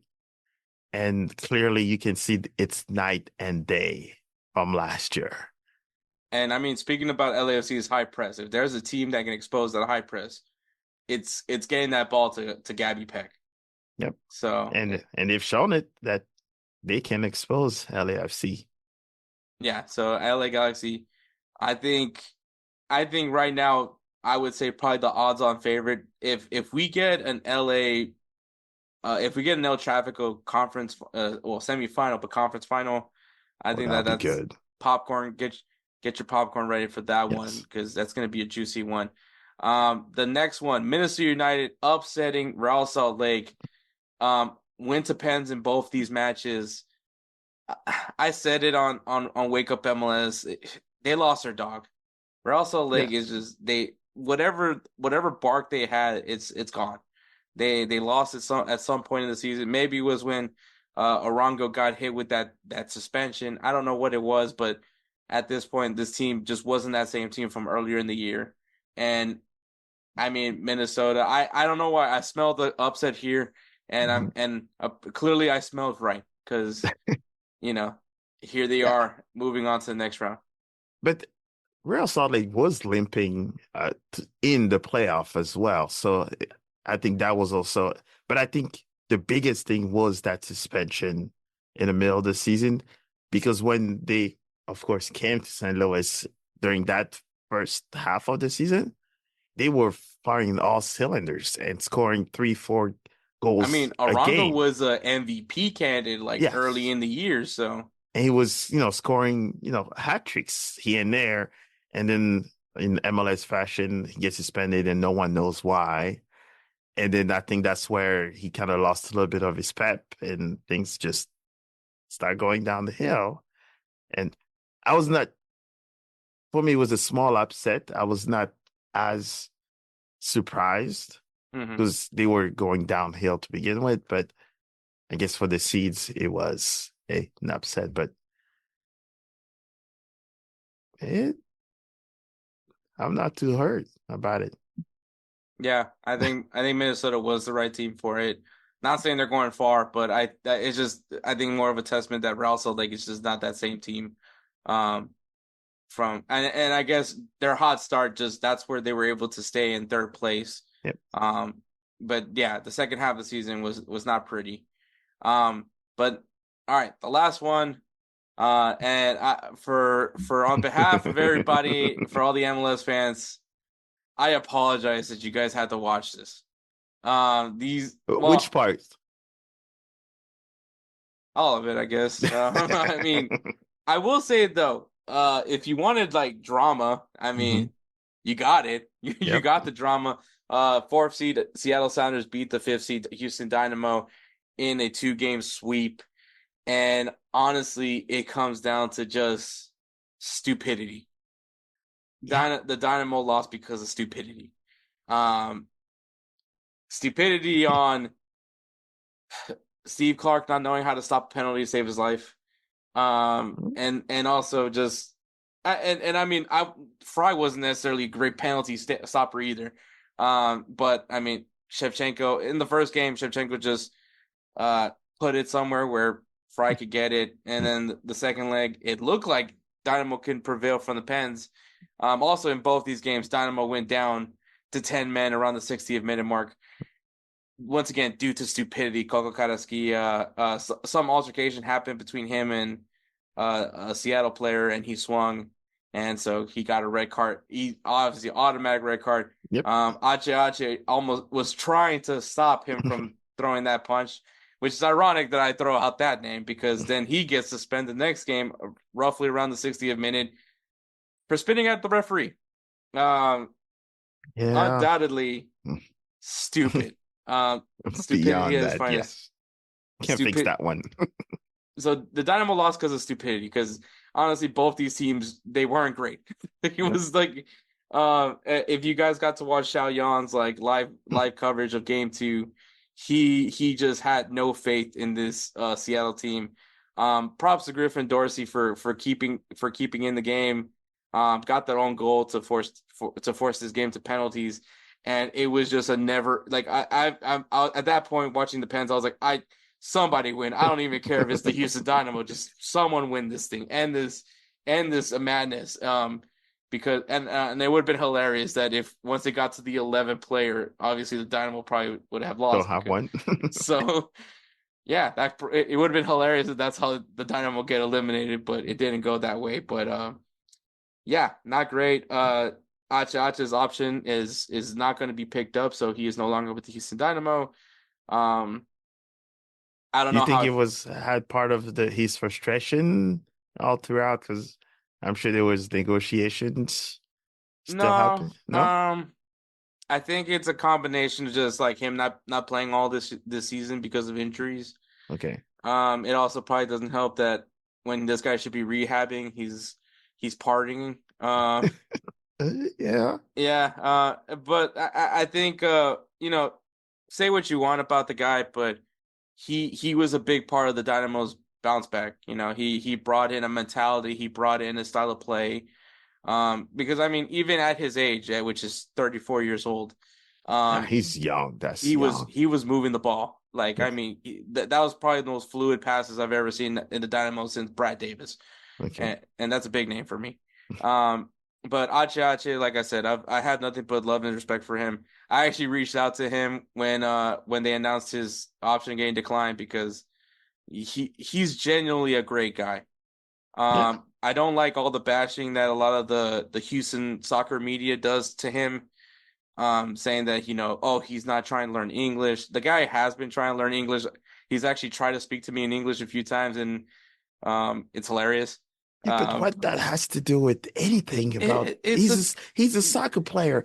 I mean, Houston Dynamo, like Houston media is just bad. Is stupid. I'm sorry. Like I'm sorry to all the guys that work their butts off for trying to promote Houston soccer, which like no offense, but it hasn't been a great job. But I mean, look at the stadium. But I mean, it shouldn't be to that part. they complain about the dumbest things. They complain about the lack of marketing. I was like, what lack of marketing? Do you not see the Dynamo's like social media accounts? They're marketing. No one watches it. That's the only problem. Well, you do something about it then, right? Yeah, like I'm There's like, people like you that are doing it. Maybe if they don't want to do it, then maybe they should open the door for and other people. I think, and I mean, if that's such a complaint, I have never seen an LAFC writer complain that Denny Bouanga only speaks French. Like where's Yeah. that complaint? Like, not saying that that's a bad thing, but I'm just saying players are international. Learning English is not easy. Yeah. Like, Welcome to soccer. Not everybody speaks your home language there. yeah, I mean, sometimes you just, sometimes you just gotta do sign language, and they're not very good sign language. Hey, they communicate with each other on the field, right? All the players that there, you have like 15 nations on the soccer field. They all can communicate. So that's all matters, right? And Maybe you learn. also, we're Americans. Like, Yeah. it's not like Americans are great at being multilingual. I have a cousin that speaks French and German and Spanish, and I'm like, and that's in What? El Salvador. And I'm like, what are we? I was like, damn, man, I should have. My family should have never left. I know there was a civil war, but I mean, like, you know, Yeah, well, I guess well, I always laugh at that part because if you see most soccer players, they do have three languages. Anyways, they all speak. So I don't know. This one is we're probably going left side, but it always gets me to that they don't speak well. Guess what? They all have translators anyways. yeah. I mean, How many times have you heard Messi speak English? yeah. So yeah. Like, I honestly like Houston media, the Houston sports media, especially when it comes to soccer. Like, I think at this point it's just nitpicking. Okay. I mean, yeah, Ache, it's unfortunate. He was actually looking forward to 2025. Dang. And obviously, they didn't pick up the option. And uh, if I had to make a guess, or at least what I would want for Ache, I think he should go back to Mexico. Not like that. Like, I think he needs to go back and go where he finish where it all started, which was in Yep. Pachuca. The normal soccer thing. Yeah, Yes. that's what I was saying. Not Oh, maybe other people listening, but that's yeah. for me, it's every single soccer players that have made it big. That should be their end goal at the end of their career to at least make it a year wherever they started. Yeah, so I It should think be it. yeah, exactly that. I mean, it's unfortunate that Di Maria can't do that with his Injuries. boyhood club because of Was it injuries or something else? I think there was like threats, something about threats. Oh, yeah, no, just stay somewhere else. Yeah, so I think Yeah. that's what was the case. But yeah, I mean, Ache, I mean, very grateful for all that he's done. It's unfortunate that the last memory of him is him, spitting at a referee, which at the same time is actually kind of on point for Hector Herrera. Hey, So, yeah, at the same time, so hey, kind of hey, like, you did it your way. hey, I have the what 2016 is that? Oh, 20, wow, is that 2016 where Zinedine Zidane headbutted Materazzi 2006. 2006. 2006. Wow. I still have that one in my mind for And that was his remembering that it cost us the World Cup. So, and that was his and, last game. yes, and it's two legends. So Yeah. they're all humans, and sometimes there's who knows Yeah, what's happening behind closed door. I will give props to Seattle, man. I did not expect them to be as physical as they were. Which is good. Yeah, which the Dynamo, I mean, if that's one thing we're gonna do is we're gonna give you the full CONCACAF experience. Um, And you have. so hats off to Seattle on that. I don't expect them. I mean, I don't even think Cheyenne expects them to go far, but they're moving on to the next round. But all right, man, we got the conference semifinals, or for the quarterfinals for other people that don't necessarily understand the MLS playoff system. But we'll start things off with the East, man. We got the Hudson River Derby, NYCFC and New York Red Bulls. It's gonna be in Citi Field. It's gonna be in a base one-off playoff games now. We're back to one-off games. Winner takes all. There's no, now we're going into back to, if Regular there's a tie, playoff. if it's still tied, we'll go to regular, extra time and then go to pens if needed. So we're back to Yeah. normal football for you guys that complain too much, or maybe you're not gonna watch it because apparently now that Messi's gone, there's no That one's will gonna say watch this. that will say a lot. Yeah, it's gonna be Um, interesting. uh, I was going to go Red Bull, but knowing that NYCFC is playing at home and they're used to that weird setup as if as a film, I'll Mm. probably will say NYCFC in overtime. Ooh, yeah. Part of me, I don't know what it is. Like, part of me wants to think that Red Bull New York wins it. I If they think win it, you might as well just put them in the final. it's a very yin and yang with these two because I think they Mhm. both do like different things that can kind of counteract each other. I mean, they have the familiarity with each other. According to Davi, Cushing has the best winning percentage against a New York Red Bull, which is 50%. Uh, he said No, no. that. His words, not mine. So, like, um, why not? This can go either way, and I mean, it Mhm. is in Citi Field. It's a baseball stadium.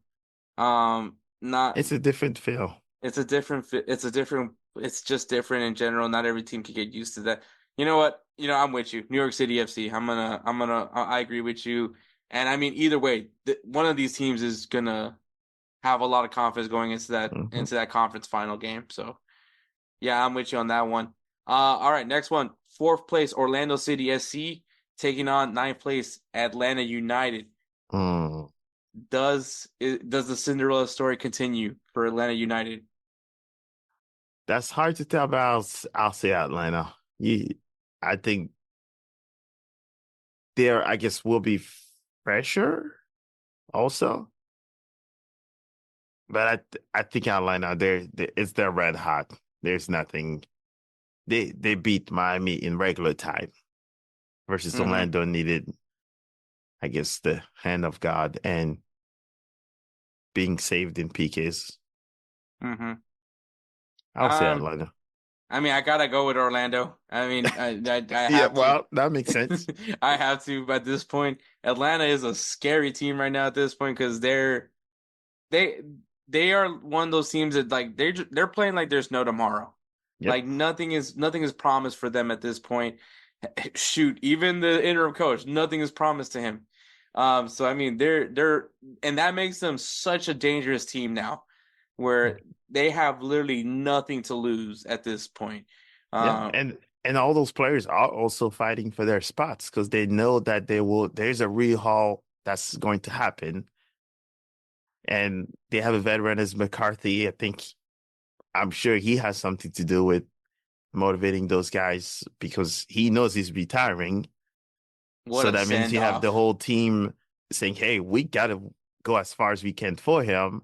So you see, they have like all of those things stacked up for them to make this happen. Yeah, that's a good point. I'm gonna still rock with Orlando. Well, you have to. I still have I kind of have to at this point. Yeah. Western Conference, LAFC taking on Seattle Sounders. They have a lot of familiarity with each other. Is it LAFC or does Seattle find a way? It's going to Can't. be LAFC. Yeah, I was about to say I don't think Seattle could beat the high press. So They have a chance, but it might be one of those 80-20, I but mean, the but way they give me played like against the the first Dynamo. 20 minutes though. If you give me the first 20 minutes and LAFC is not playing as well as we expect them to within those 20 minutes, then Seattle has every opportunity to beat them. Probably, I just think that Seattle cannot play like they did with with how they played in the Dynamo because Oh no. they weren't great. Both teams were not great in that Mhm. playoff matchup. So, um, yeah, I think LAFC takes it. I don't think I think Seattle is just it's just not where they want to be just yet. There's gonna be a lot of soul searching with Seattle, man. It's a that team's an interesting team when you think about the offseason for them. Right. Because yeah, it's weird where they are. You look at Atlanta, it's like it's weird how they're there where they are, and it's also kind of on the flip side for Seattle. It's kind of weird how they're where they are because the way Shayan talks about them, you would think that this is like the worst team in the MLS. So that's where my point comes from. But yeah, so we both got LAFC, and then the last game is LA Galaxy taking on Minnesota United. It's LA Galaxy. I don't think Minnesota is ready for it. I don't think that many teams are, unless it's an absolute choke work. I mean, can still just turn down going with Ghana so he can concentrate on the playoffs. Man, I mean, that is just, you just turn down your national country. I mean, yeah, he wants it. Yeah, man, that just says you're a team player. Like, no, that kind of rallies you a little bit, man. Now I am thinking LA Galaxy's gonna win it. And it's like I said, it's one-off games now at this point. There's gonna be a winner go home. It's not winner go home. There's no made up game 2s or 3s now. Yeah, so all out. Yeah, so what is from those 4 matches? Which one's the one that your eyes are gonna be glued to that TV? I'll probably still say LAFC Seattle. I guess I have stakes on probably those 2 because of some familiarity with some of the players. But I think that's probably be that one to watch because I think LA Galaxy got that game covered. There's a lot of history between those 2, so I think that also makes it kind of interesting. They played each other plenty of times in the playoffs. Right. So I think that there's that drama. Obviously, I'm going to say Orlando and Atlanta. There's some history between those 2 as well. They both came into the MLS together. So a lot of I'm sure all the Atlanta fans are not wanting to, want nothing to do with Orlando, and they hope they can beat them in Orlando. So we'll see, man. Atlanta United is going to be an amazing Cinderella story if this all continues for them. And I'm grateful that I don't have a jersey bet on this because I don't need that drama in my life, even though there is currently a jersey giveaway right now. So if you guys want to enter, make sure you guys check it. It's literally pinned on all our social media. So if you guys want to know how to enter to get a Rodri jersey, Spain or Man City, depending on how you feel, there is that for you. But all right, I'm out to play. Go ahead and join, man. It's easy to enter. But Moussa, man, always great to have you on, man. This is your time, man. Tell everybody anything that's going on in your content business. So I guess you can all catch me on Futbol TV and Futbol TV. So I think I have about 5 or 6 interviews with soccer players from USL, MLS. There's one from the EPL that you guys might be surprised of, and one from Ligue 1. So there will be a little bit of that, and there will be USL. So that's one, and there will be a lot more of the MASL, Indoor Soccer League, that's kicking off. So the big one is first St. Louis against Kansas City, of course. So it's going to be on the 29th. So I will be covering a lot more of those indoor soccer seasons. So we'll have some soccer talk from outdoor to indoor, leading to the Club World Cup and all that. So a lot more coming up, and lots of GolzTV with my friend Hector too. So it's going to be exciting days. Yeah, man. Oh, man, just being worldwide now, getting into that. Can't wait. Make sure you guys check it out, Mo Football and Mo Football Pod, man. Lots of great stuff, lots of great interviews. I believe you already dropped the Majib interview, correct? Not yet. Not yet. All right. That one is still finalizing because I think Miami was still finalizing their season and all that. So I think USL is the one that's still going strong on the playoff push. But yes, that's another one. I'm sure you'll have vast interest. Yeah, for sure, man. But all right, Moussa, always great to have you on. And we'll segue on to Players of the Week. All right, guys. Players of the Week is brought to you by SeatGeek. SeatGeek is an amazing ticketing site, application, however you use it. It's great. It has a very simple grading system using colors. If it's red, that means it's a terrible deal. go look around the site. You'll find some better seats. If it's green, this is the best price for these seats. Go ahead and buy them. You're going to enjoy your event. They provide tickets for all live events, sports, concerts, theater, comedy, whatever it is, you're going to find something for you. So if you guys wanted to make things even more sweeter, use the code BellyUpSports for your first time purchase. It'll save you $20 off your first purchase at SeatGeek. Once again, using that code BellyUpSports for your first purchase. First purchase only. Take $20 off. All right. Players of the Week. Edwards Player of the Week is Bruno Fernandes, who scores a goal and assist in Manchester United's 3-0 victory against Leicester City. Good bounce back. Can't wait to see how they perform when Ruben Amorim takes over. And my player of the week is Vinny Jr., who scores a hat-trick in Real Madrid's 4-0 win against Osasuna. Solid performance. All right. So, once again, congratulations to Bruno Fernandes and Vinny Jr. for being our players of the week. Use that code BellyUpSports to save $20 off your first purchase at SeatGeek.com. SeatGeek, life's an event. We have the tickets.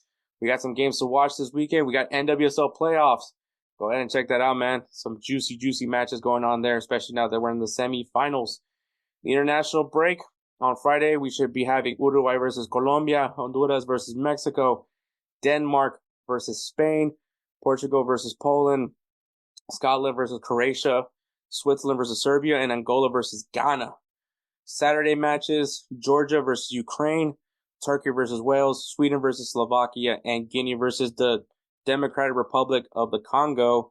Sunday, we got El Salvador versus Montserrat. Of course, you guys know I'm going to mention El Salvador. Austria versus Slovenia, and Italy versus France. And on Monday, we got USA versus Jamaica, Panama versus Costa Rica, Croatia versus... Yes, Monday. Croatia versus Portugal, Serbia versus Denmark, and Spain versus Switzerland. Obviously, these aren't all the matches that are happening this weekend, but if you guys want to know some good international matches to keep an eye out for, well, there you have it. So we're going to take one more break and then wrap this show up in a pretty little bow for you. Righteous Felon Craft Jerky is the official jerky of Belly Up Sports. For over a decade, Righteous Felon Craft Jerky has led the American meat snack revolution by concocting delicious, adventurous, U.S.-sourced jerky recipes for uncompromising carnivores across the country. With 15 different flavors to choose from, Righteous Felon has all jerky lovers covered, and by using promo code BELLYUP, you will get 15% off your purchase at RighteousFelon.com. Do your taste buds a favor today and rip into a bag of Righteous Felon jerky. All right, guys. Thank you so much for listening to episode 94. All right. Thank you so much for listening to episode 194. I want to give a shout out to the Belly Up Podcast Network. Check out the website, BellyUpSports.com. Lots of articles being constantly written over there on that site. Lots of fun there, man. Go ahead and check it out, man. All sports across the country of the United States, baseball, basketball, football. Obviously, NFL is going on. College football is going on. NBA is kicking off, so there's some writing going on for NBA. Hockey, also big hockey for Belly Up Sports. Also check out Nick Gable. He's always writing about the beautiful game over there as well. So check us out, BellyUpSports.com. Follow them on Instagram and the X at BellyUpMedia and at BellyUpSports. Especially if you guys want to know about the podcasting side, obviously us, Insert Name FC, Corner Booth Pod, High Low Sports with Kelsey, which be on the lookout for next episode. You might see Kelsey Coin there. Yeah, lots of great content creators. Go ahead and check them out. Also, check out GolzTV, man. If you are a fan of soccer and you're looking for soccer content, GolzTV is your answer, man. Follow them on Instagram at GolzTV. Once again, at GolzTV. And on the X at GolZ_TV. Once again, GolZ_TV. Yeah, Golz.TV, man. Check it out, man. Lots of great articles as well. Lots of great writing over there. Check out Juan Pereira. Great guy. Might need to try to find a way to bring him on the show. Yeah, lots of great content over there. You're gonna find me on some of their original programs. Wake Up MLS. I need to try to find my way to get back on Yanks of the Roundtable. But like I said, great content all around, man. Go ahead and check it out. Shout out to Jose Tejas, man. Lots of great stuff there. And also, This one's gonna be for Roosevelt Spencer because also in the Marine Corps. So here's to Roosevelt Spencer. All right, that was good. Shout out to Roosevelt Spencer, man. Check out all the beats that he does. If you hear the intros, the outros, if you hear us do our singing bits, Spencer's one that edits it for us. So follow him on Instagram at that guy dope. Once again, at that guy dope. If you guys need some beat work done, check him out, man. He is great. I guarantee you he'll take great care of you like he always does with us. We love him so much that we named our end of the year Best Player of the Year award after him, the Roosevelt Spencer Player of the Year award. So we love him. You guys should love him too. So go ahead and check him out. Show him some love. Hey, and he's also a father. Just became a father. You know what? Cheers that. Cheers again to Spencer, man. So cheers on your child as well. Hopefully she doesn't join the Marine Corps. Or maybe she does. Maybe she follows the family tradition. Spencer does have a military family. But yeah, man. And also thank you for Moussa to come on and talk MLS with me, man. Always great to have him on. Always enjoy talking with Moussa, man. He always brightens up my day. So, and you know what? Moussa, you weren't in the Marine Corps, but you know what? Cheers to you as well, my friend. And you know what? I have a little bit off. So cheers to you guys. Thank you so much. Catch us next week. Happy birthday once again, United States Marine Corps, 249 years. Everyone have a happy, I hope everyone had a great and safe Veterans Day weekend. And I hope you guys have another great weekend. Enjoy some international football. And yeah, thank you so much for listening. Catch us next week. Cheers, guys.